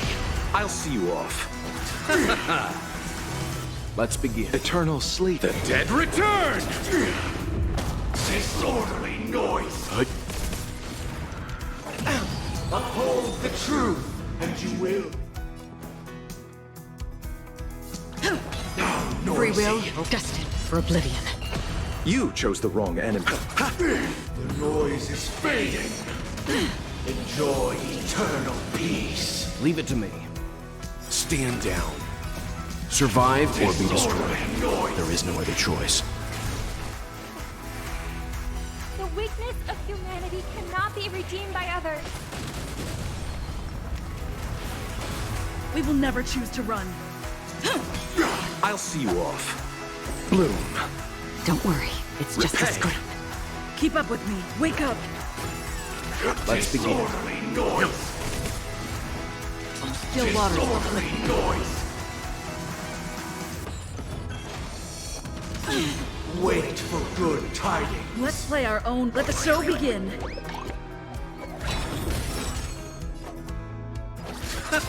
I'll take the lead. Listen up. Noisy. You know nothing of survive or be destroyed. There is no other choice. Another journey begins, destined for oblivion. Stars awaken! I weep for the departed. It too shall fall. If we had never experienced solitude, how could we have embarked on different paths? Now, our final talk has concluded. All the work of creation has been completed. The inevitable day has arrived. The embryo of philosophy will reshape for us all of reality. If your paradise can save more people, sever my path with your hands. I swear on truth. Keep up with me.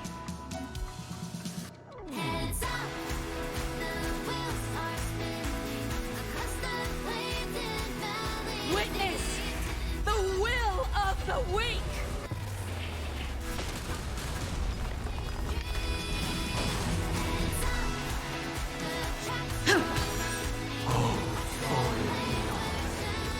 May I honor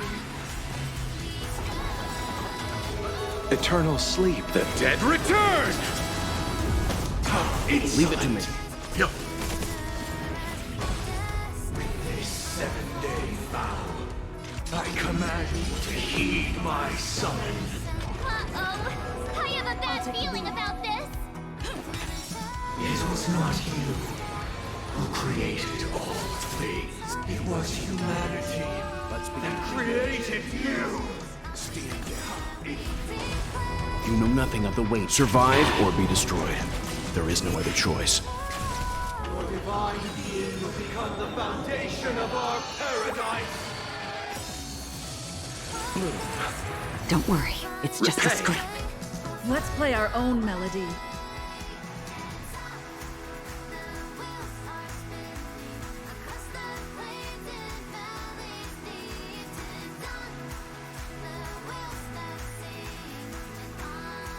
Stay alert. Don't let his tune distract you. Let the show begin. Keep up with me. Wake up. Have a noble soul! Don't be shackled by the past! Insolent! By the solemn desire for order. Stop it! You want to achieve the paradise we promised. But the order is not the only choice. True happiness and the meaning of life lie in defying the nihility. Embracing all that life offers. Blasphemous! You know nothing of the weight. Survive or be destroyed. There is no other choice. Keep up with me. Wake up. Even if the future is full of pain, we won't escape from it. Blasphemous! Leave it to me. Insolent!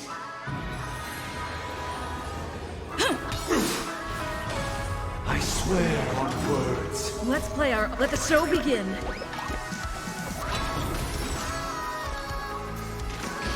Your water is Insolent! I swear on rules. Let's begin.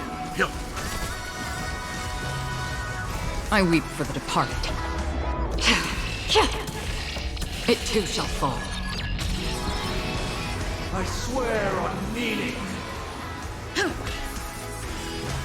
I swear on human dignity. Free will, or was it fate?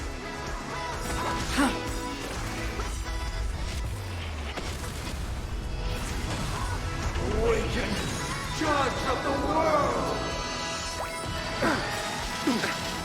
You chose the wrong enemy.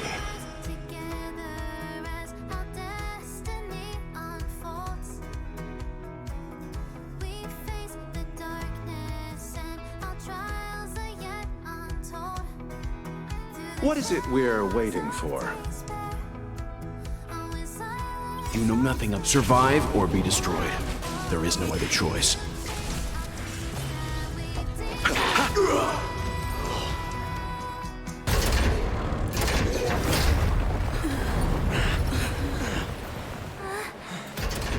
So, why does life slumber? Because someday,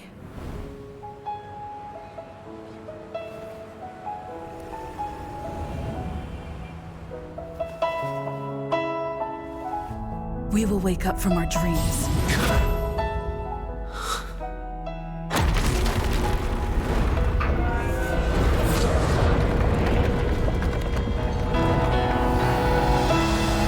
The night is still too short.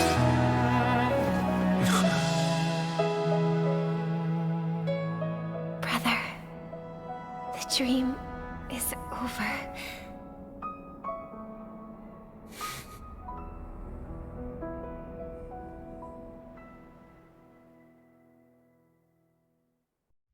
In the first year of the AE 2158, a fiery conspiracy erupted in the land of the dreams. It soon faded in chaos and destruction. Whispers carried the tale of those fateful 48 system hours, when a sun teetered on the precipice of collapse. A paradise stood on the brink of destruction, and a world was poised to surrender to its new master. Amidst it all, a body decayed, a pack of vultures gathered, and a brother and sister were doomed for eternal separation. And so, an eon succumbed to slumber once more. Some celebrated this fall, while others mourned. Among the insignificant witnesses, mere specks in the vast tapestry of the universe. It was said that this time, the Eon met their demise with dignity. As the cosmos bathed in the radiance of a pure dawn, a tempestuous storm brewed on the horizon. The chant of everything for the Amber Lord grew ever louder. Yet, no matter how one contemplated, time inexorably swings Klapot's colossal hammer in eternal cycles. The tale of the Astral Express reaches both its conclusion and a new beginning. Time marches forward, heralding the arrival of a new chapter in the history of trailblazing expeditions. Brother, do you think the stars will fade away? Where did that come all of a sudden? Because the constellation that looks like a bird, the Torrent Eagles, looks a bit dim lately. It's the Torment Eagles. Don't worry, it's still there. It's located in the inner ring of Penacony and can only be seen when spring and summer overlap. As for the question you asked, I think stars do die, just like people. But do you know, sister? No star actually belongs to the present. The light we see from them is from a long time ago. Even after the stars perish, their light will travel millions of light years, spanning countless years, to illuminate the night sky of another world. In our paradise, I believe there will be a star like that, shining with the same light. Its radiance will last forever, and its name will be happiness. No, not just one star. We should have 2 stars. Or maybe even more. Yeah, you're right. It's a deal. It's a deal then. This is our promise, and nothing will sway our ideals. Yeah, you bet.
It's a pleasure to hear your voice again.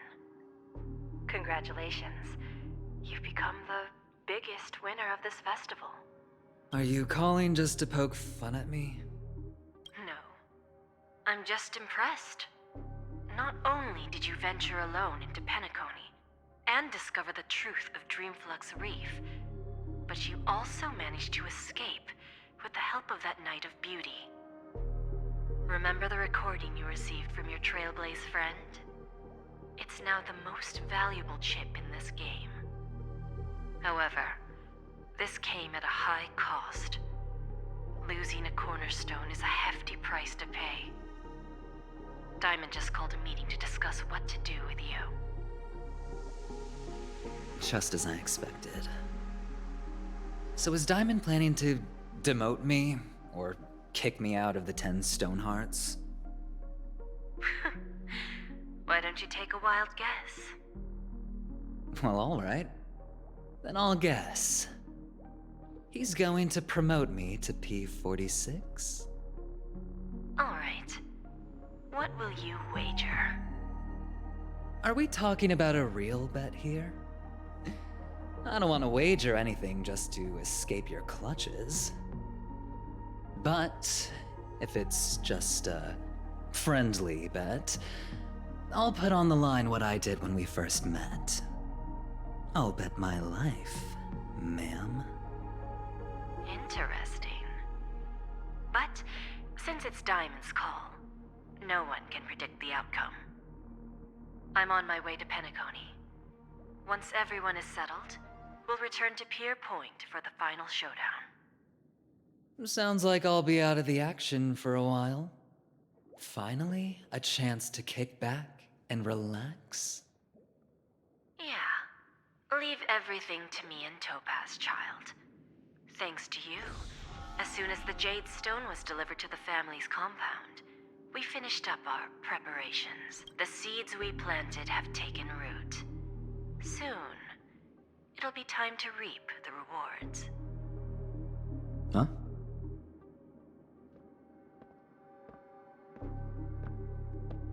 Let's wrap it up for now.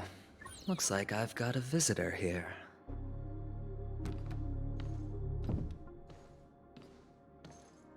Oh, so many surprises today. Didn't expect a Galaxy Ranger and wanted criminal to show up here. One who managed to take out 2 IPC members under the noses of our fleet. Do you understand what that means? Screw wubba boo, I just put him to sleep. Don't try to intimidate me with that nonsense. Besides, I've taken down more IPC lackeys than the residual value you squeezed. And I don't mind adding a few more zeros to my wanted poster. I have a question for you. Be honest, or I don't mind putting a bullet into your head.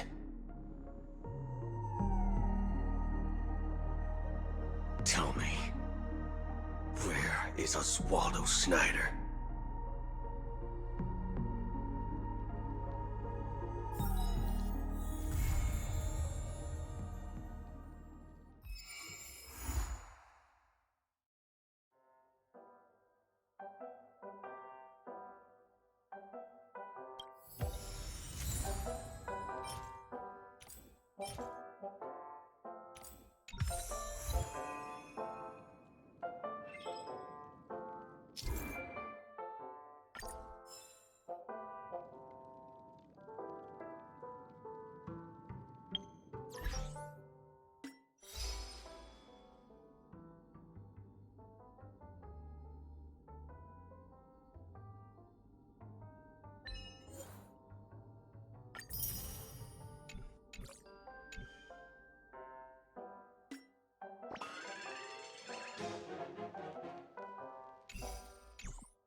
Unknown to each other, yet united in purpose, we make the same choices.